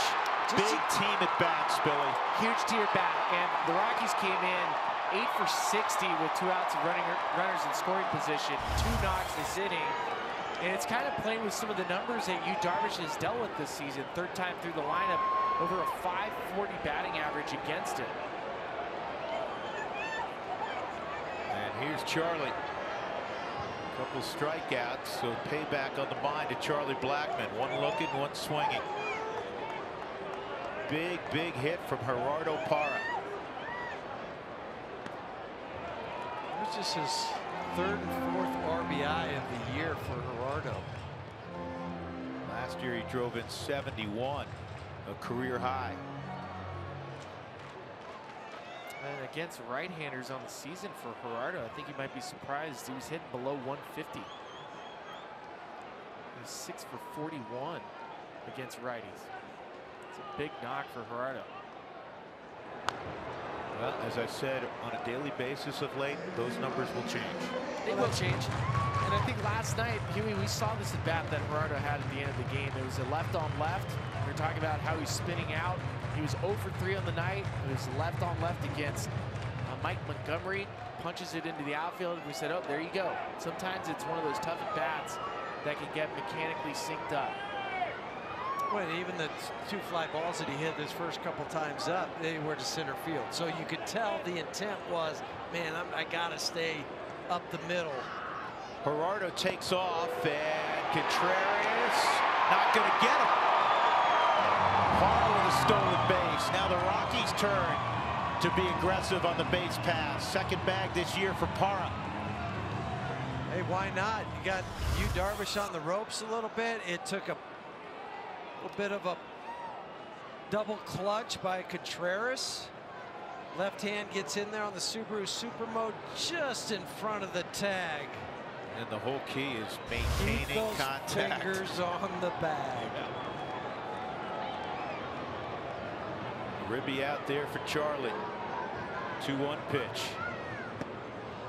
Jordan Baker says it got the inside corner and looked to on the Subaru strike zone. 2 balls, 2 strikes. Blackmon leading the club with 14 driven in. Drove in 104 last year. 103 from the leadoff spot. That hadn't been done before. Down the line. Oh, thank God, Tony. Tony jumped, but the ball still contacted him. He's playing it cool, like it didn't hurt. Tony never misses a workout. He's at the gym every day. All the time. This is a swing from Charlie, too, as it catches Tony. That they'd been feeding him a lot of pitches down and in, that he wanted to make sure he just didn't allow that to continue to happen.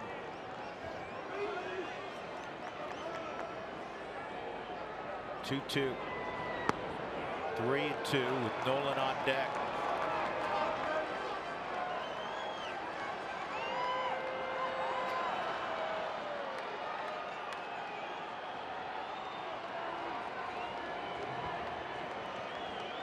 Big gap in left center field.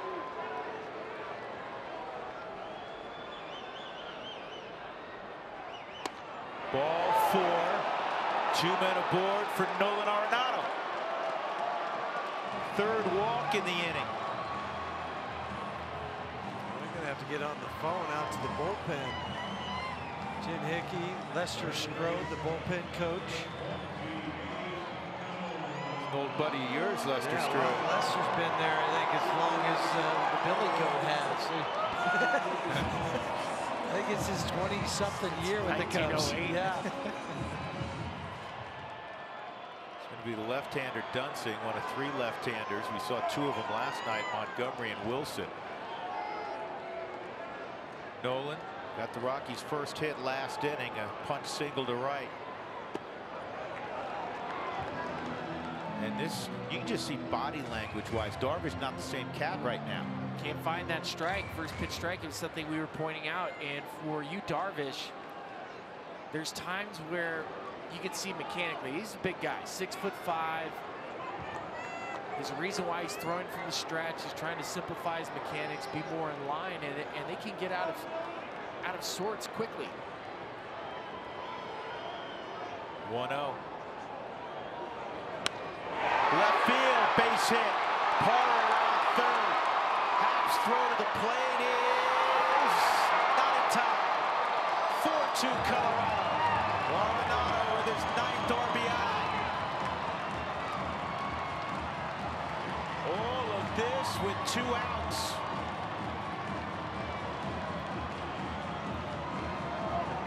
Charlie had the big walk, and then Nolan off the end of the bat. Then it drops it right over the infield.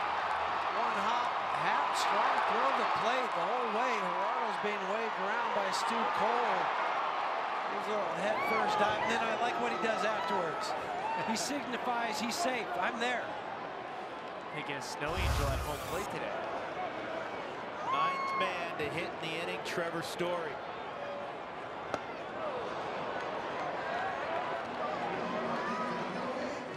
4-2 Colorado. And up to this inning, they'd only had 1 hit, 2 base runners. Think about this too, boys. Coming into tonight, better than 51% of the runs scored by the Rockies had come via the home run.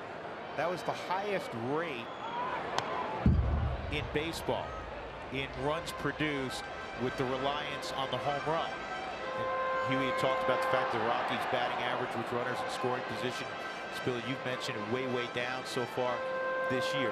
So to see the Rockies put a 4th spot up by they were aided by walks greatly, but putting hits together at key times, great to see.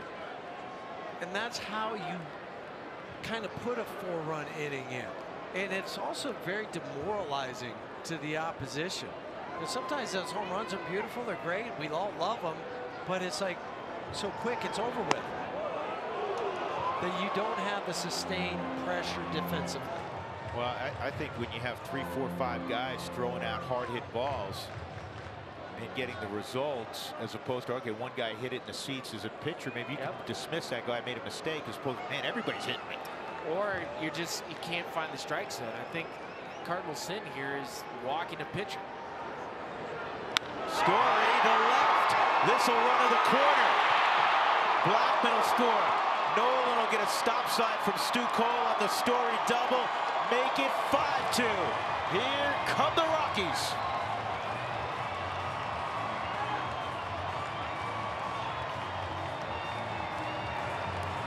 And there goes probably Yu Darvish. Yeah, that's 10 RBIs on the season for Trevor. 89-mile-an-hour little cutter, maybe a backup slider that didn't do anything, and Trevor did not miss it. I like the first pass he had at this at bat. 94, he let the dog hunt right there. He was just like, okay, I'm going to swing at it. Then he gets the backup slider, hits it. Charlie could just trot home, doesn't have to worry about that quad at all. Yu Darvish cruising into the 5th. Will not see the end of the 5th. 5-2 Colorado.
lead at 5-2, and the inning began about 20 minutes ago. The Rockies trailed 2-0. They had one hit, and now it'll be Brian Dunsing making his 10th appearance for the Cubs, and he'll face Ryan McMahon, who started the inning by rolling over to first baseman Anthony Rizzo. He has a chance to throw out two ribbies here with a base hit. At third base is Nolan. Trevor at second. Man coming off a two-hit night yesterday, single and a double. Well, McMahon swung at the first pitch of this inning, Drew. It's the part it's amazing to think about just how everything unfolded. You talked about third time through at 570, 538 average for you, Darvish. Rockies were 4 for 4 third time through, including a walk, but on the year, he's 11 for 17 against him now. So it's gone up even more at 647. Those numbers are crazy. Crazy bad if you're you, Darvish. That pitch underneath the hands has been problematic for McMahon. 1-2. See if Ryan can make an in-at-bat adjustment here against Brian Dunsing.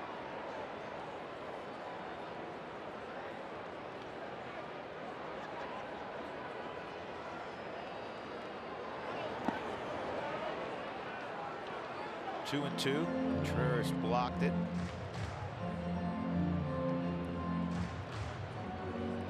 For a lefty too, facing Dunsing, you can eliminate the changeup so he becomes a fastball curveball pitcher. Fastball anywhere from 90 to 92. Then the curveball we saw a moment ago was 81, but he can drop it down into the 70s.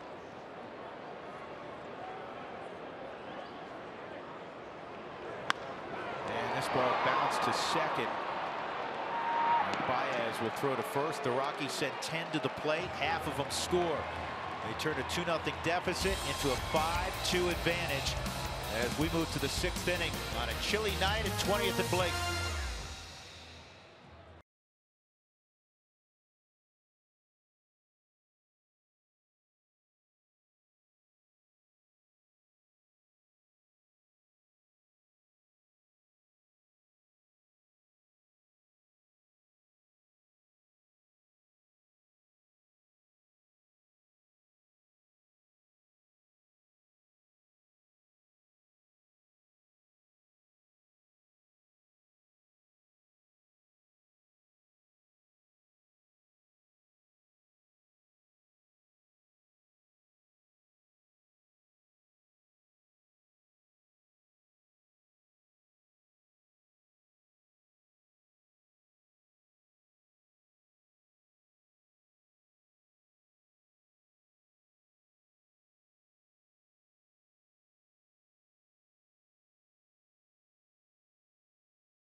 Tyler settled in. 4 straight zeros after giving up 2 in the first, but this shouldn't come as a surprise. Tyler, in his first 20 starts at Coors Field, has fashioned a .338 ERA. By far the best ever for a Rockies pitcher. Number 2 on that list, Ubaldo Jimenez. Jason Marquis, maybe a surprise for many of you, what he did at Coors Field. And Jhoulys Chacín, I know he always pitched well here. He's now with Milwaukee. Of course, Jorge De La Rosa, who won more games than anybody at Coors Field. But Tyler Anderson, he's not afraid of pitching in downtown Denver. He's got Anthony Rizzo, Wilson Contreras, and Ian Happ here in the 6th. This is the inning for him. Yes. Get through this and then hand the baton to the bullpen. 74 pitches, and there was even some question last inning as well, would he hit? They're down by a couple runs, but then when you got that runner on, you could allow him to go ahead and hit. He worked out the walk. So for Tyler Anderson, as much as it was a little bit of a struggle from the first inning, he was able to wiggle out of a couple innings, and then he was helped by that double play last inning. I think that was a really turning point of this affair. There's a bunt. Tony Walters jumps on it, spins, and fires to 6'3" Ryan McMahon for the out on Anthony Rizzo. That wasn't easy, and I'm going to tell you why. Because once he called for this ball and gets ready to throw, his mask, he didn't take his mask off, so his mask kind of got twisted. And so was he able to see? Just watch the mask as he gets ready to go and make the throw. See how it partially came off? It's a no-look throw from the catcher. Yeah. That's a great observation, Huey. So watch right here, mask. Oh no, where is it? It's like those masks you used to wear at Halloween as a kid when you couldn't see as you're out trick-or-treating. Wilson Contreras. Those were safe. Ball one. Yeah. I don't know if there's a quicker guy coming out of the chute than Tony Walters. Maybe the guy at the plate. I mean, Wilson Contreras, maybe he's the only other athlete that I've seen behind the plate like that, like a Tony Walters. But this middle infielder. And I still will argue that the play Tony Walters made a couple weeks ago, the sliding play, is the best play I've ever seen from a catcher. 2-0 on Contreras. And that was a drag bunt on Ozzie Albies, who we've already mentioned how much fun Ozzie Albies is to watch. Yeah, so it wasn't some guy that was just barely chugging along down to first.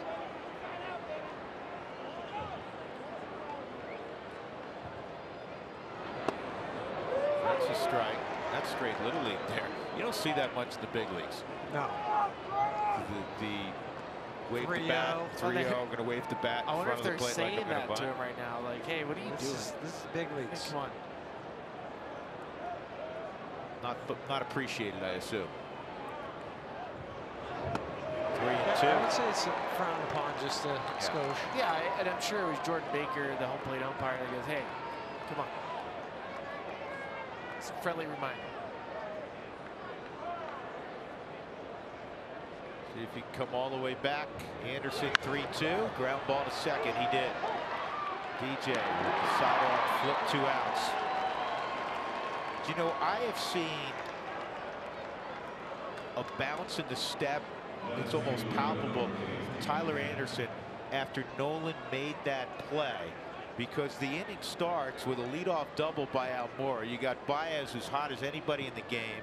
Bryant's on deck, Rizzo behind him, and you may be going, oh man. Instead, what's he done? Instead, he gets 2 outs in an improbable way, and immediately after that, he strikes out Bryant. He's got Rizzo and Contreras, 2 outs. He's got Happ at the plate. Ahead of him, 1 strike. Now 2 strikes. Here's that play that we were alluding to in the 5th inning. Leadoff double and base running error.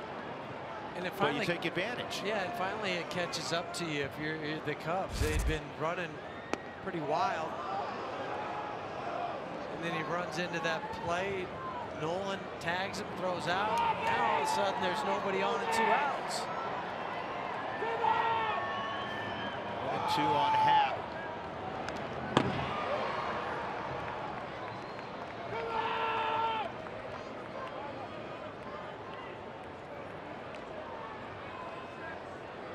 Happ last year burst on the scene.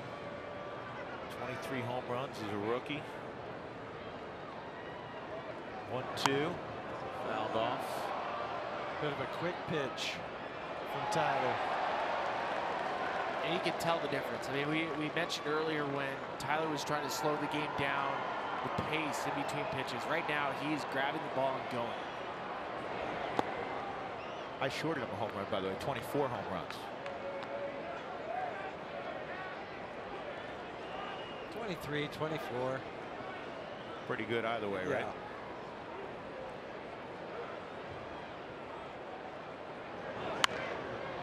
High fly ball to right field. And Para has room, makes the catch. It's a 1-2-3 sixth inning. Well done by Tyler Anderson. The Rockies have a 5-2 lead.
Innings, allowing just the 2 runs he relinquished in the first.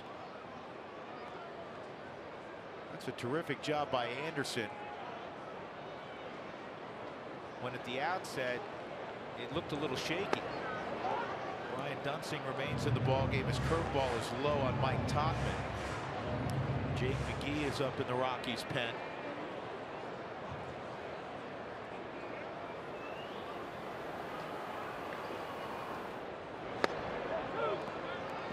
Two-0 on Topman. Fly ball to right and a walk and a run scored from Mike Walters, and then a pinch hitter after Tony.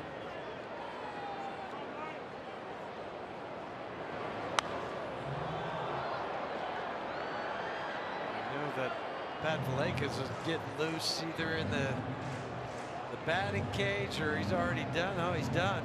He's ready. Getting that bat handle hot from the fire that's right there.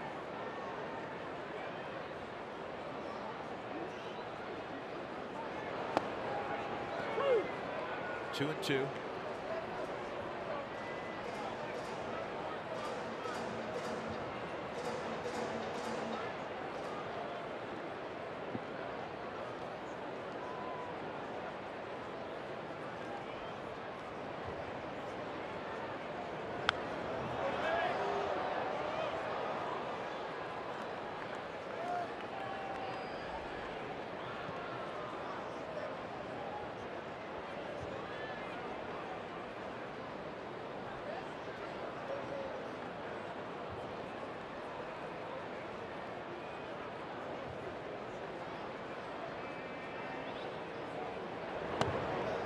Breaking ball, which was supposed to be down and away and buried, was up and in. I tried to kind of stick his elbow out there to. I'll go ahead and wear it. Yeah, I got a pat. It was Topman's walk last thing started the rally. So he'll bounce back and take a quality of bat against Yu Darvish. And of course, Yu Darvish is going to lament all night long walking Tyler Anderson. Good swing by Mike. The frustrating part as a bench player, and I know for Michael Topman, just watching this, is he's had several pitches that he's fouled off. When you're in a good spot, when you're a guy that gets an opportunity to play every day, you're not fouling off 5-6 pitches a night. It tells you the timing's off. But it's also instant feedback for a player that gets 2-3 at bats. You can tell, okay, why am I off? Am I early? Am I late? and most likely you're late. That's usually the root of most problems as a hitter. You're late getting ready.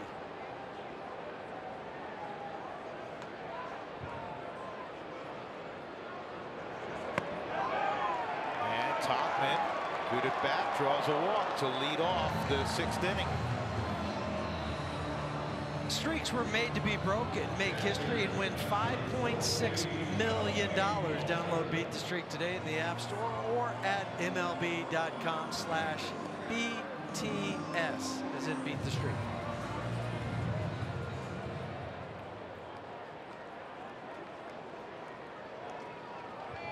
Walters a walk and a fly ball to center field.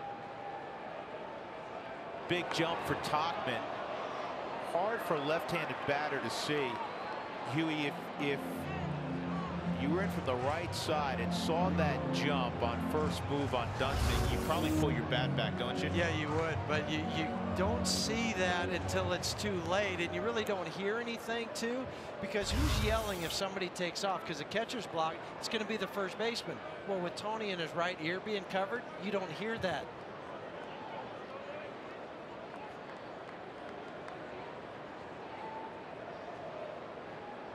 He takes off again, and Contreras not going to come close to getting him. He had to throw from his knees.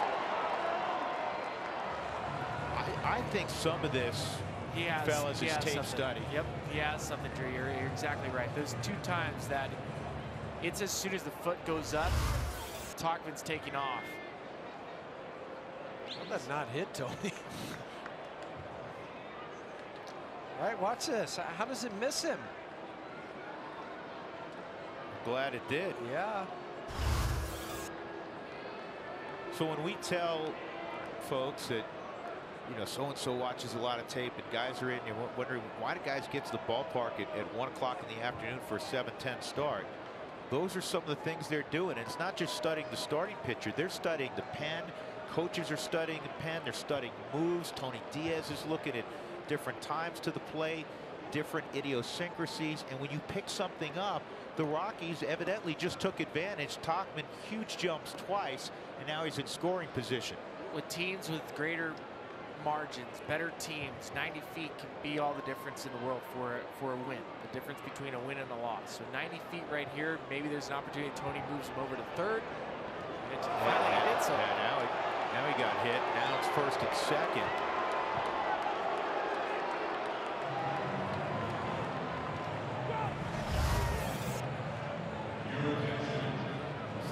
Curveball, it's nowhere close. Tony wears it. Bummer is it hit him right on that right elbow. It's mid-70s curveball. Double switch. The Cubs are going to bring in Pedro Strop. Be a little contrast to Brian Dunsing. Yes. Pedro Strop, many moons ago, was raised a Rocky.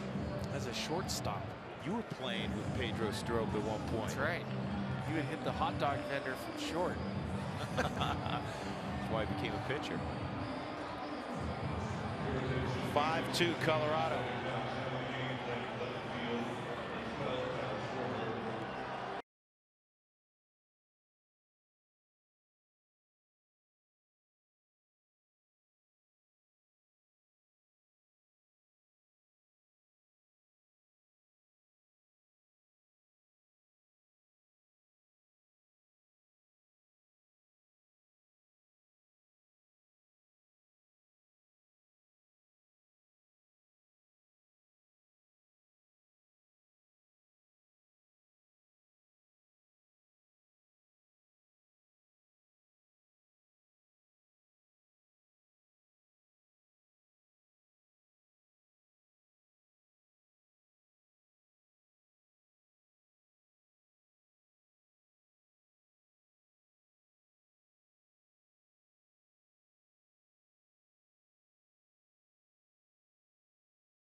For the Rockies, that 5-run 5th inning put them ahead of the Cubs 2-0. Get on-demand access to the rooftop with the rooftop ballpark pass, $96 for 8 games. It includes concession credit. Choose the days and redeem the pass from your phone. Go to Rockies.com/pass for more information. A little double switch for the Cubs. Now in left field, Kyle Schwarber. On the hill, Pedro Strop. And there's the bunt attempt. Rizzo is going to try to get the force at third, and he will. Rizzo came all the way down the line and fielded Valleca bunt, which in a perfect world goes to the third base side. And Rizzo was literally 15 feet away from the batter's box when he fielded it. But just look where Rizzo catches this ball, right here, okay? I mean, he's right there, and if you bunt it to third, who's got to field it? It would have to be the third baseman, Bodie. Instead, they get the lead runner. That's why when first and second, you bunt to third. With the runner on first, you bunt to first. Here's LeMahieu, unloaded a double, a ground rule double, which at the time was really unfortunate because instead of tying up the game, it gave the Rockies 1 run, but Anderson had to stop at third, and he would have scored very easily. The ball was hit about 415 feet by DJ. Pedro Strop, the last 5 years, he's in his 6th year with the Cubs, has been one of the kind of the unsung heroes out of the bullpen. He's had a sub-3 ERA every year for Chicago. And he's been asked to do multiple things in that bullpen. Yeah, he's a setup guy. He's saved some games for them over the years. He's pitched in the 6th inning. He's been good in the postseason also for them. Yes, he's, you know, we talk about Chris Russin being a Swiss Army knife. I think that's kind of what he is for Joe Madden in his bullpen. Yeah, good call. Except for he throws a lot harder. Yeah, he's always had the big arm. As Billy just said, he can hit the hot dog vendor from the from shortstop. Yeah. He's good at it too. 2-2 on DJ. Fly ball to right. Absolutely burglarized in the 3rd inning on a great running catch by Albert Almora Jr. And then in the 5th inning said, you're not going to get this one. Runners going. Ground ball. Oh, that's a great pickup by Bodie. So DJ retired. That's the 2nd out. Runners move up. Let's see if Parra can come through again. Well, Bodie's going towards the bag as this ball is being hit. He has to reroute. It's like Siri rerouting you. But he makes his short hop pick. Easy throw, but the short hop, I mean, that's more of more of an in-between hop. It's a nice play. It was a really nice play. Well, it comes back to whether it's, you know, mental error from Pat Valleca putting the bunt down towards the wrong direction, because that's an opportunity for the Rocks. You have 2nd and 3rd with 1 out. Changes the complexion. Maybe the infield's drawn in. I like this matchup for Gerardo. Been scuffling a little bit, but he came up with a big 2-run hit last inning. Time for our Built for Baseball, brought to you by T-Mobile. And this ball was smoked up the middle to drive in the Rockies' 2nd and 3rd runs with 2 outs in the 5th, and then Parra would come around to score. Beautiful slide here. Chance for a couple more ribbies. 0-2. The RBIs for Gerardo, who was first since March 30th.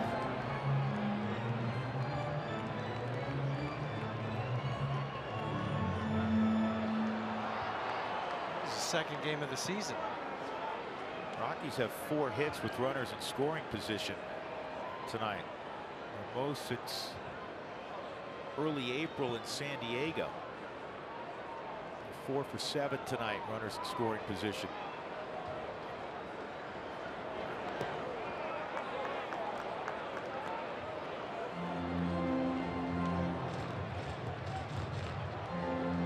Walter's hit by a pitch. He's at 3rd.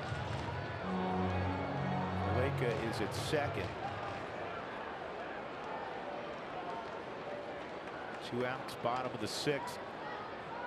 Jake McGee will handle the top of the 7th for Colorado. It probably means Otto in a perfect world would get the 8th, and then Wade Davis against his former club in the 9th.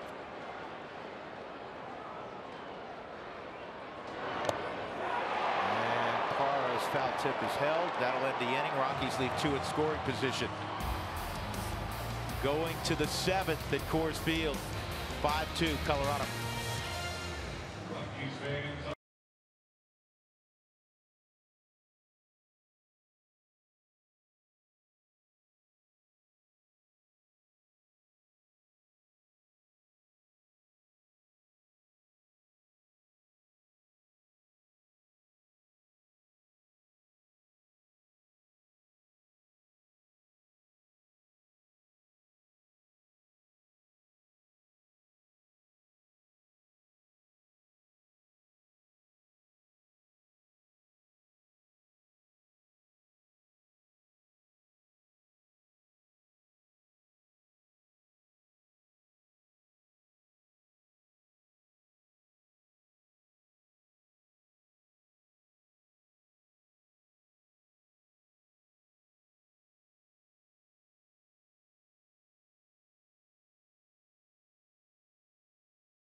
Here's our Kubota pitching performance of the night.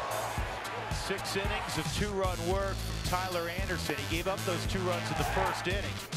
3 hits in the first inning. He allowed only 3 hits over the next 5. Ends up with 5 strikeouts, checking 6 strikeouts, and a couple of walks. Tyler Anderson, fellas, got stronger as the night went on. Really did. I think if you're looking back at the first inning, you had a weak single to lead off the game. Javi Baez with 2 strikes, and then you get through pretty much the heart of the lineup with Chris Bryant and Anthony Rizzo, and Contreras jumps all over the first pitch in that first inning. And then from that point forward, there's a couple of hiccups, but the Cubs kind of helped out Tyler Anderson to get him that confidence and that strength to push him forward. 10th ball game on the year for Jake. Almost hitting 111 against him in the early going.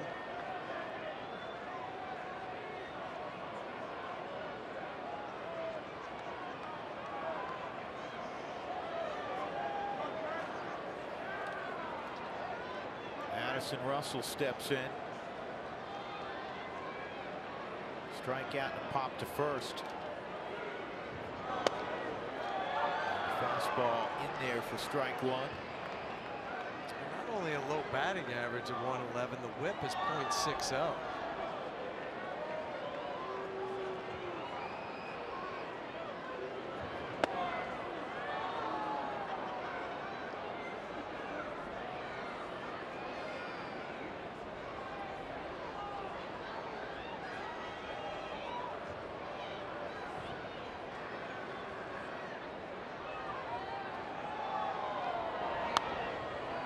Russell fouls that off, so Jake's ahead 1-2.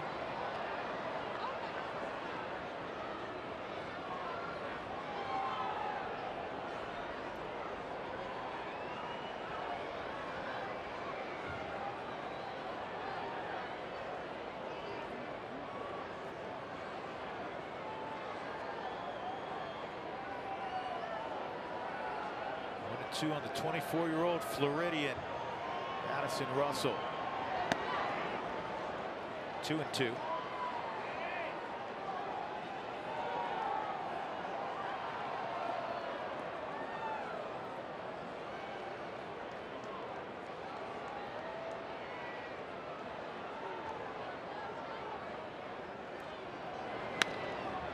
To short.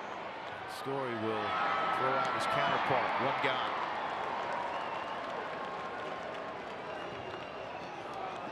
bring up the kid from Faith Christian High School making his major league debut tonight, David Bodie. If you missed it in the second inning, in his first big league at bat, he doubled to deep right center field. Called out on strikes in the fourth. We're talking about getting drafted out of junior college, and then our good friend on the radio side, Jerry Schimmel, was helping out over at Colorado Christian, and they were trying to recruit him to come there.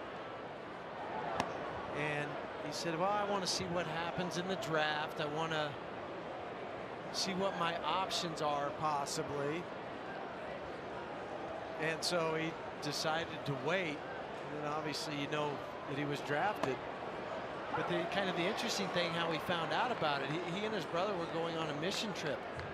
And they were on a plane. They're getting ready to fly in. And a plane earlier that day, or right before him, had ended up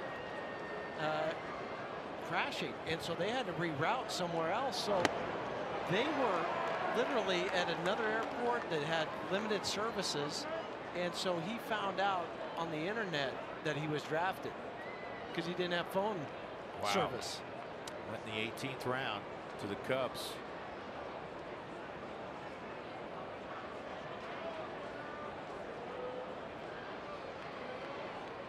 Here's the 1-2 inside. Let's check in with Taylor. She's got a little bit more about the local kid. Taylor? Yeah, so actually he found out the next day he was drafted, and they were on a mission trip to Kenya. But you guys, a really cool story about him. His older brother bought a Cubs hat the day that he was drafted. His brother was in America and said, I'm not going to get a new hat until you make it to the show. And so the first thing he did today was go and buy a new Cubs hat, and that is the hat he is wearing as he watches his brother debut.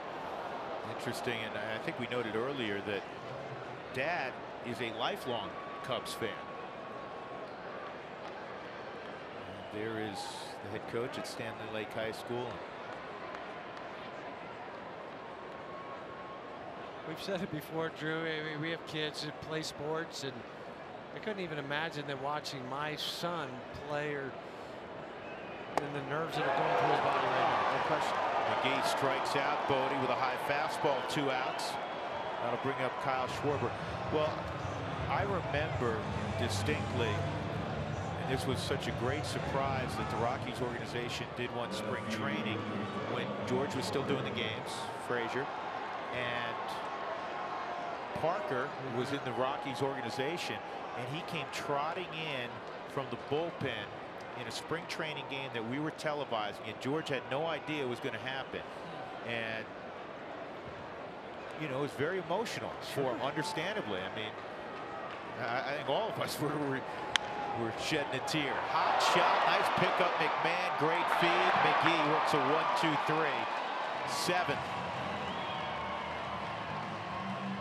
That's a terrific play by Ryan McMahon. Came up as a third baseman. Pretty nifty over there at first also. Rockies +3 on the scoreboard.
check our Cooney Lexus look back.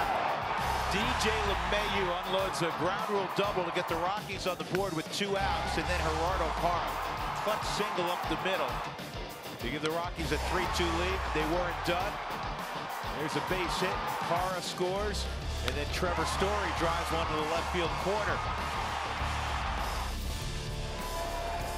5-run 5th inning. Time for the largest single inning for the Rockies offensively this year. It's the middle of their order in the 7th against Pedro Strop. Charlie Blackmon got a 1-0 count. Charlie tonight 0 for 2 and a walk, scored in the 5th inning. Arenado and Story, and hopefully others to follow. Strop with that 94-mile-an-hour fastball up and in, 2-1. We've noticed a lot of pitches inside to Charlie Blackmon from Chicago the last couple days.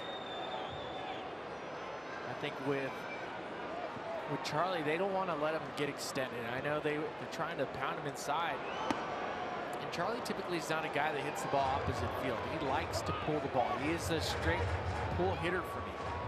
But what happens if you don't get it inside, then it leaks back over? Those are the ones that get hit in the second deck. 2 balls, 2 strikes.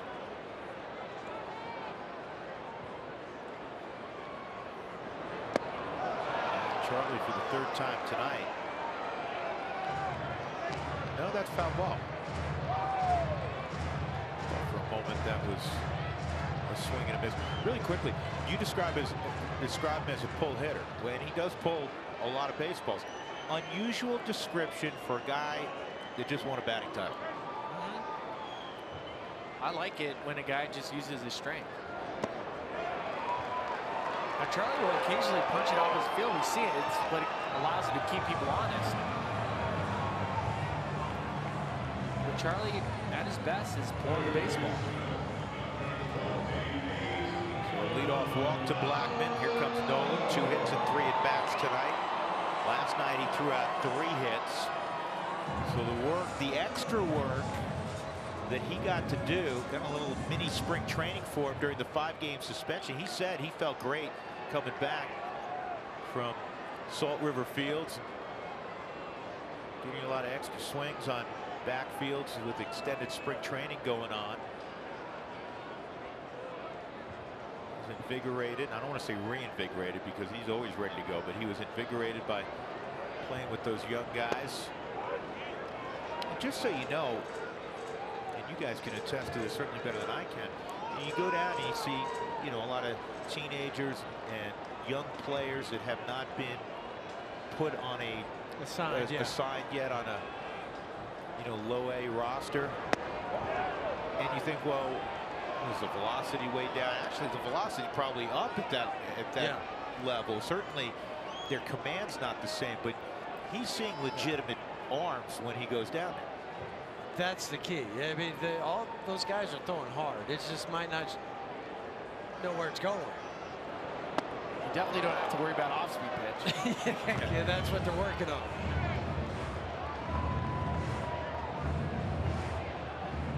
1-2 on Arenado.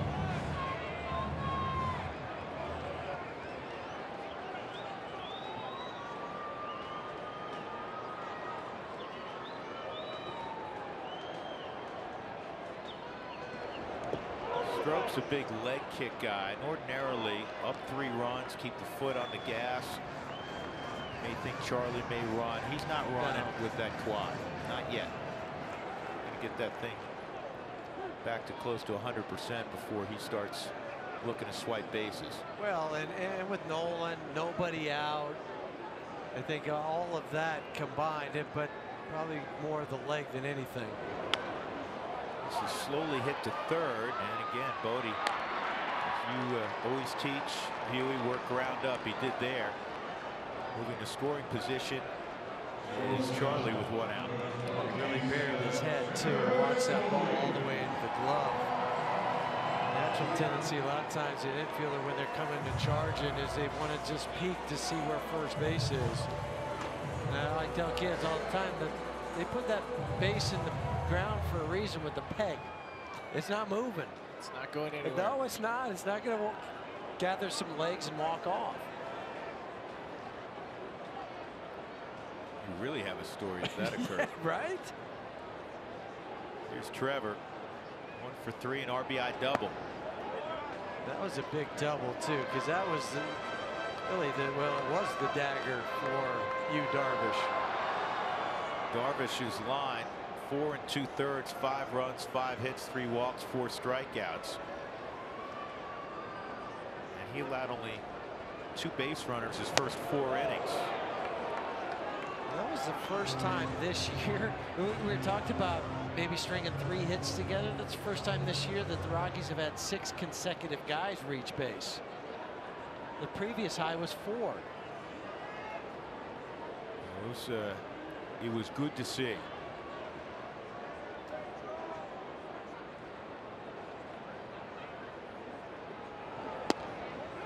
What I like in the 2 ensuing innings, this one we're watching unfold, and the 6th inning, they're continuing to apply pressure. Now, they did score in the 6th, but they had an opportunity, and there's an opportunity here to add on.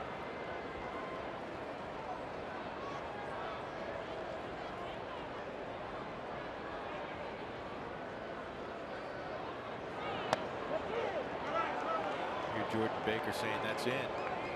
3-1. Yeah, I'm looking over at Buddy, and we've all been around him in the past quite a bit when he was a manager of the Padres for 8 years, and we're with him every day, the better part of 7 months. And if he was an engineer and the train all of a sudden lost its brakes, he's the guy I'd want being the engineer. He'll find a way to get that thing stopped, right? No panic. Nope. Last night, bad night at the office. Same demeanor today when he showed up. 3-1. Rizzo may have a play. He's drifting back. 2 outs. And to your point, Drew, I think that's what guys look at too in the dugout. I know a lot of times people say, oh, I'd like to see the manager, you know, Earl Weaver all the time. It might work in football, but it does not work in baseball.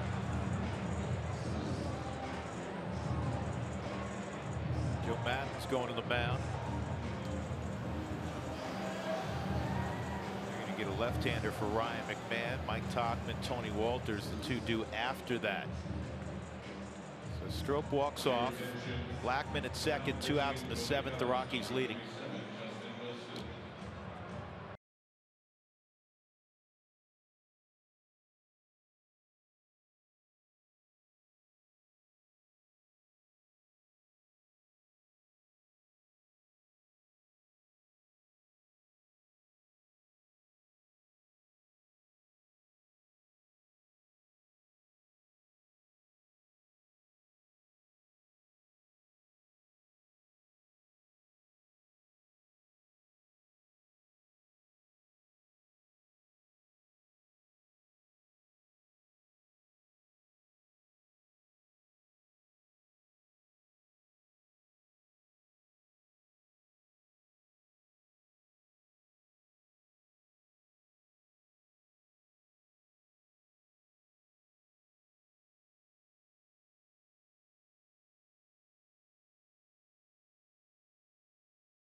On the Cubs. 2018 has special theme date ticket packages for everyone, including Star Wars Night, Brewfest, Faith Day, and the newest theme nights, Beatles Tribute and Margaritaville Tribute. Visit Rockies.com/theme dates for more information. And with 3 left-handers in a row, they're going to go to Justin Wilson, the left-hander, the one of 3 that the Cubs have out in their bullpen. Justin pitched last night, an inning. Did give up a run on 1 hit, couple walks and a strikeout. Threw 23 pitches last night. He scuffled a little bit last night before finally getting the last out. McMahon takes a strike. McMahon doubled against Wilson in the 9th yesterday. And would score a run for Colorado. Wilson's been the guy out of the bullpen for the Cubs, really struggling with command. Nearly 23% walk rate. You saw the numbers, 10 walks in a limited amount of innings. Be patient if you're Ryan McMahon, even though you had a hit off him last night. Off the plate, 1 ball, 1 strike. That was a nice thing to see about Tyler Anderson as he got stronger as the evening progressed. Tyler, who had some walk issues coming in his first 4 starts, walked only 2, struck out 6, 3-to-1 strikeout to walk ratio. You got to love that. And after giving up 3 hits in the first inning, only 3 thereafter. 1-1. Good take, 2-1.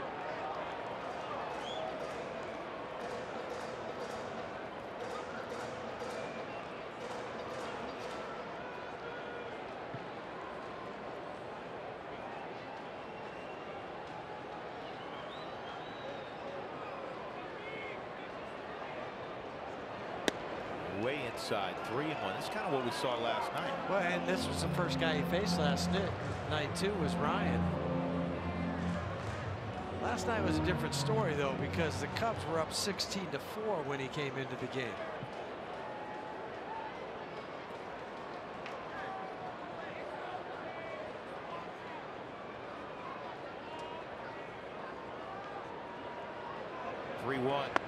And a walk.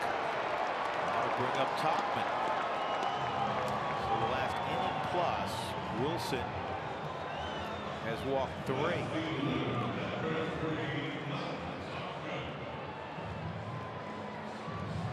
So anytime you're facing a reliever or a pitcher that's dealing with some command issues, you can really focus on one location. You can pick out your spot.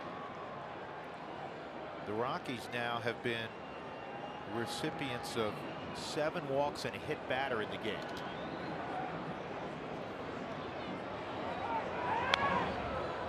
And you could hear, as that pitch was being delivered, you could hear Stu Cole yelling to Charlie to get back, because there was a back pick that was called between Contreras and Addison Russell. And that's when the defense is going to try to pick up their pitcher when they know, hey, getting it out might be difficult for him right now.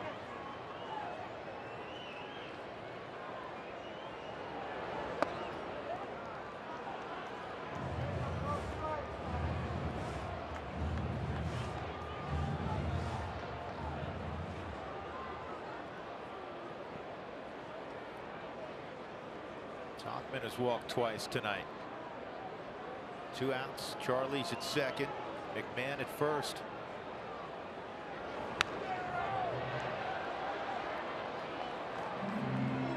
Topman a smidgen tardy for you, Billy? So, yeah, and that's why we mentioning the amount of foul balls tonight. It's really hard for a guy with limited opportunities to really feel like you have to start your swing sooner, because it feels like you're coming out of your comfort zone. But at this level, when you're facing 93, 94, 95, you have to start sooner than your mind's telling you to. 2-2. Smith spotting that fastball. So people then will say, Billy, you know, how does that change? Well, you just have to, at times, you know, it's a great point. There's times where you shorten your swing, whether you get rid of a leg kick, you choke up, or just start it so soon that you feel uncomfortable, and watch how slow the ball looks to you. And called strike 3 on the inside corner. The Rockies will leave 2 on, and we move to the top of the 8th. Adam Ottavino will be aboard with the Rockies ahead 5-2.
Vino will have the top of the Cubs order. Almora Jr., Baez, and Bryant.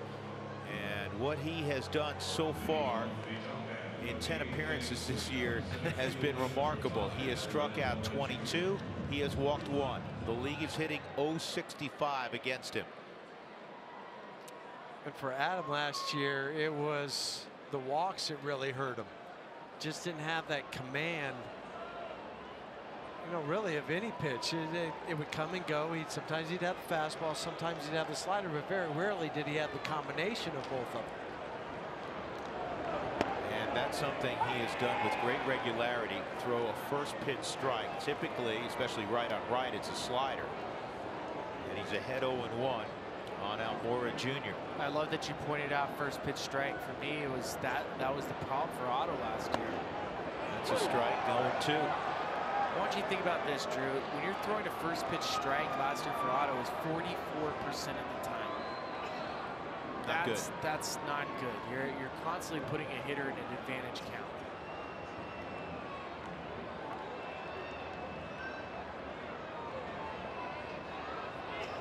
See, I love that he does that. That just missed because, you know, everything to a right-handed hitter with the slider is hard right to left, and then he throws that mid-90s two-seamer moving the other direction. Back in on you. That pitch didn't miss by much. Hard on the ground to a retreating man. That was not an easy play, Huey, was it? It wasn't.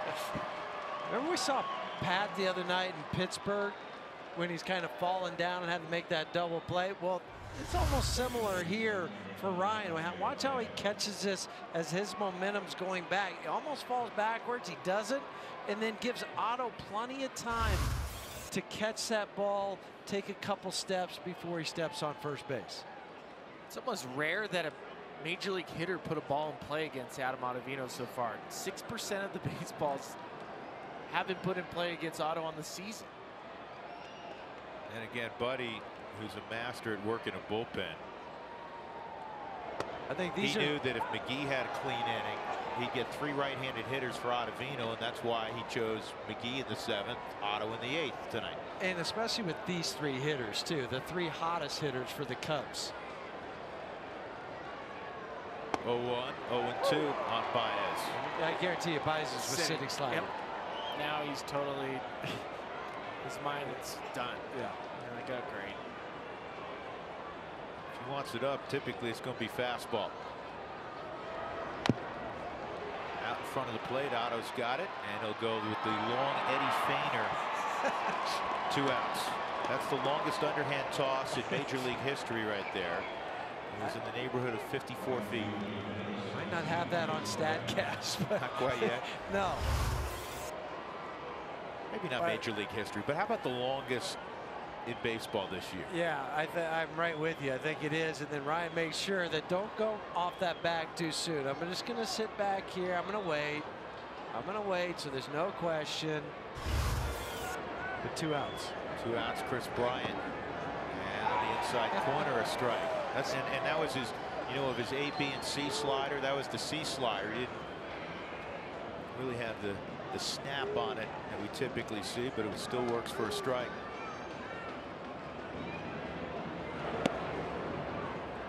There's a great article written out about Adam Ottavino and his offseason spent at Driveline trying to get himself back, no pun intended, in line with his mechanics. And one other aspect to what he did was he studied high resolution video of how the ball was coming off his fingertips.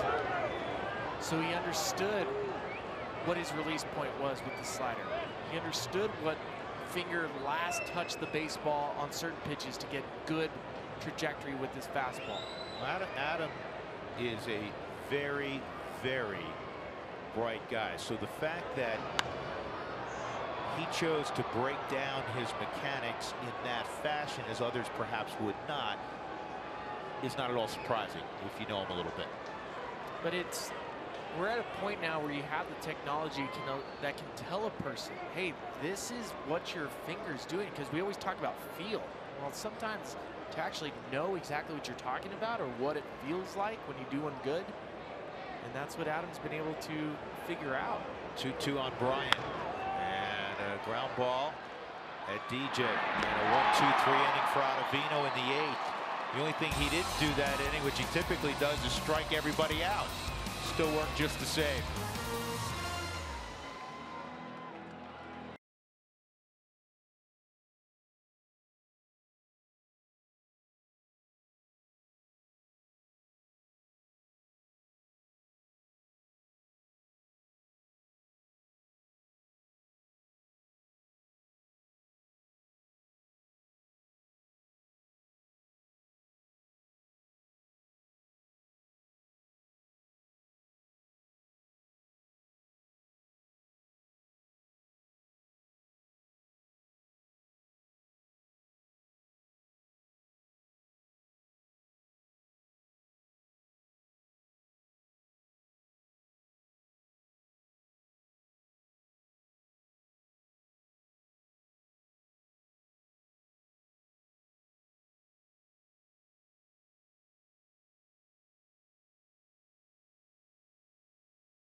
Tonight, the Rockies with 5 knocks, the Cubs with 6. 3 of their 6 came in the first inning. Adam Ottavino worked a brilliant 8th inning. And in the bottom of the 8th inning, the Rockies will have Tony Walters to lead off. Here's a preview of tomorrow's starters in an afternoon affair here at 20th and Blake. Jose Quintana, the left-hander, will make his 4th start for Chicago. German Marquez will be looking for his 2nd win of the year for the Rockies. League hitting just .209 so far this year against German. Remember, the Rockies saw Quintana last year when he was pitching for the White Sox, right before the All-Star break and right before he was traded across town. Just didn't have to get a new place of. No, it's like being traded from the Yankees to the Mets. You could live in the same spot. Yeah. There was probably, what, for that game, 50 scouts here from all over. Yes. I mean, people were salivating watching Quintana pitch. Luke Farrell is on board here in the bottom of the 8th inning. Walters fouls off the first pitch. Curtis Granderson had that happen. He went from the Yankees to the Mets. Stayed in the same apartment on the east side. Who were the 2 guys that were going to, one played for the Mets, one played for the Yankees? They were going to share an apartment because they would never be there at the same time. That was Granderson. Okay. With the backup catcher for the Yankees. Yeah, they shared an apartment. They figured like there's only going to be about 6 or 8 days that they were going to. Yeah, that's great. Hey, what are you doing here? Yeah. When they had the crosstown rivalry, that's the only time they saw each other at night. That's funny.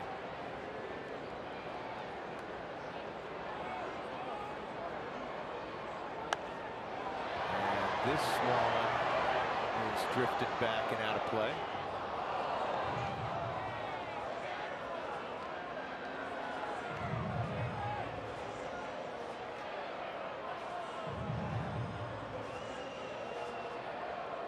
Walters done another great job behind the plate this evening.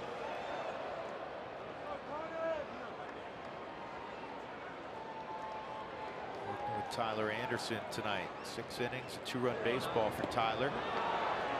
Farrell gets him to chase. Whoa, this one gets by. And Tony may end up at 3rd. He's going to give it a whirl. And hold on a second. He's originally out. They said the ball didn't touch the dirt. Is that the original what they're call? saying, he was running on the inside. Oh, he's on the inside of the 45-foot line. Well, that was a whole lot of excitement for a play that was over 5 minutes ago, huh? Yep. Well, they played until the whistle blew, and nobody blew the whistle. Well, Jordan Baker was making this call.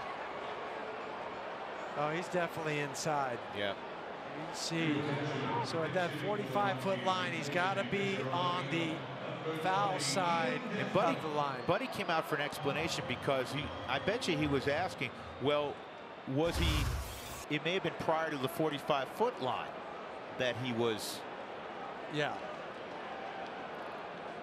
Yeah, if he's not there yet, you can't make that call. No, exactly. This is Ian Desmond pinch hitting.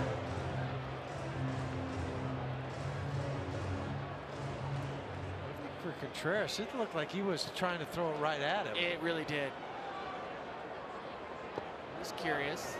I'm trying to start it. No, I'm not. I just would like to see a But replay. I will say this, though, as we take a look here. I mean, that does not look like you're trying to throw it to Anthony Rizzo.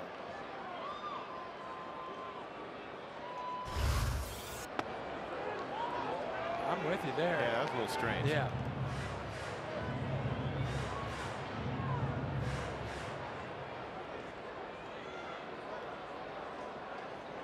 Two and one on Desmond.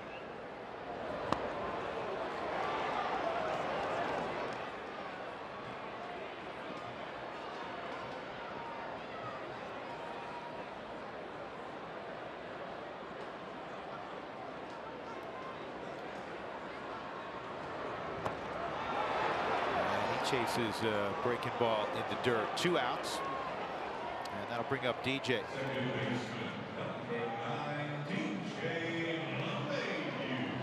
LeMahieu tonight, 1 for 4. Ground rule double in the 5th that scored a run. In fact, it was the Rockies' first run. They were trailing 2-0 when he came to bat in the 5th with 2 outs.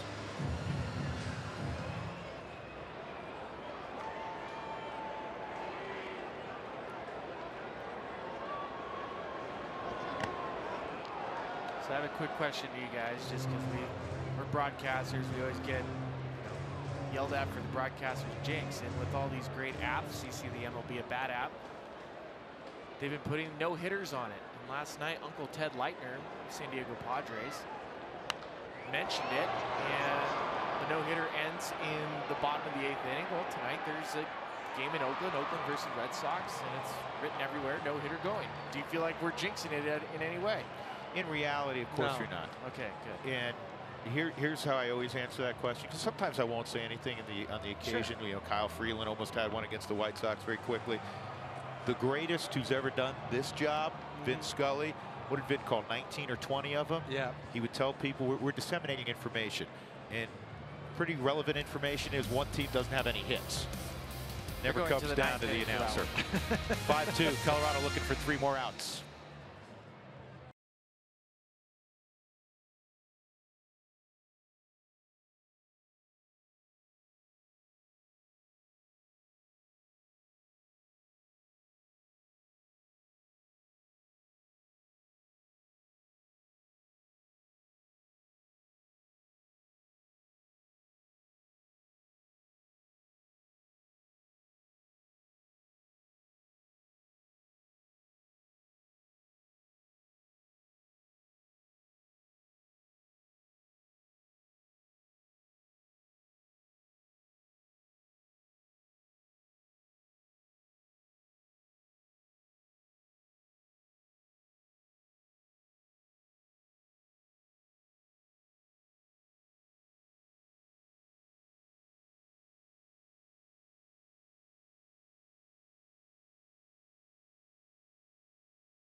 Davis will face his former team, try and close things out. We're getting ready for the Toyota postgame show. Jenny Kavnar with Corey Sullivan.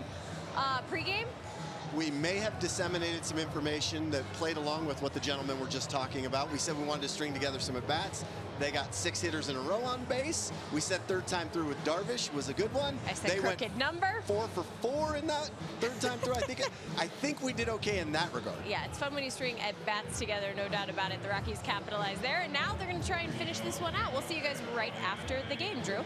All right, Jenny, Sully, thank you. And Wade Davis looking for yet another save in what has been a terrific April for the one-time Cub. He was a one-time wonder with the Cubs, saved 32 out of 33 last year for Chicago. This will be his 10th appearance. Yeah, the 8 saves that Wade has tied him for first in the major leagues with Familia, the Mets. Familia blew a save tonight down in Atlanta. Blew a save and then ended up getting a loss. Anthony Rizzo, Wilson Contreras, and a pinch hitter here in the 9th with the Rockies up 5-2 on the Cubs. Shift on for Rizzo, and the first pitch misses. Ball 1. Davis, since the start of 2014, over 3 years, is 23-6 with a 1.48 ERA and 87 saves. He's also struck out 323 in 249 plus innings. See on the Subaru StatCast a little bit of a shift now for Rizzo. Inside corner, 1-1.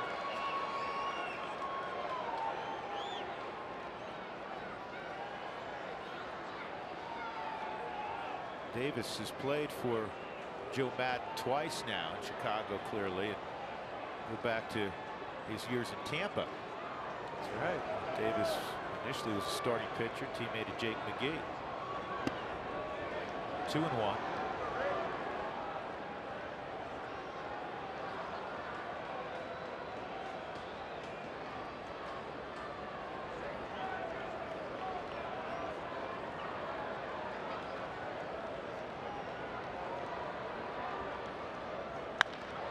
Rizzo hits it high in the air to center. Charlie started in. He's got to go back now. Got pretty good feet, doesn't he? He looked like a defensive back there doing a karaoke for a moment. Misjudged it initially, but still had the wherewithal to make the catch. 1 out. Who Wants Tacos fans, follow us at AT&T Sportsnet RM on Twitter to receive alerts for the Rockies Taco Special when the Rockies produce 7 in a game. With 1 out, the catcher for Chicago, Wilson Contreras.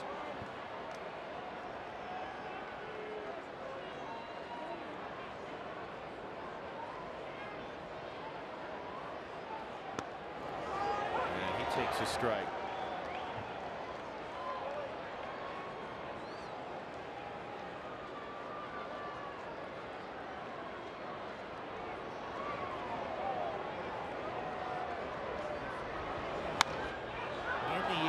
To right field. Carr makes the catch. 2 gone.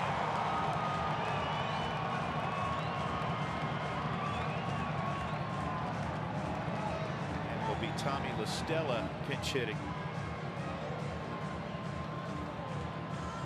La Stella pinch hit last night.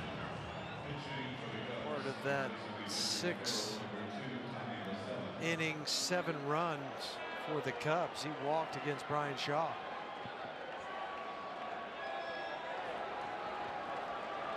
And even though Wade Davis rarely shows emotion, I'm sure underneath he's feeling something to get final out against his former team. Well, he works a 1-2-3 9th. Another save for Wade Davis. It comes against his former club. And a very nice win for the Rockies, coming off a tough night last night. They even up the series at a game apiece. They're now 2 games north of 500 at 12-10. The Cubs go back to 500 at 9-9. And Tyler Anderson, after a tough first inning, settled it nicely. He gets the victory, his first of the year. Yu Darvish takes the loss. He's 0-2. And once again, Davis with his 9th save. The Rockies pitchers retired the last 14 Cub batters of the game. Plenty to do out in center field. We get you there right now. Here's Jenny and Sully.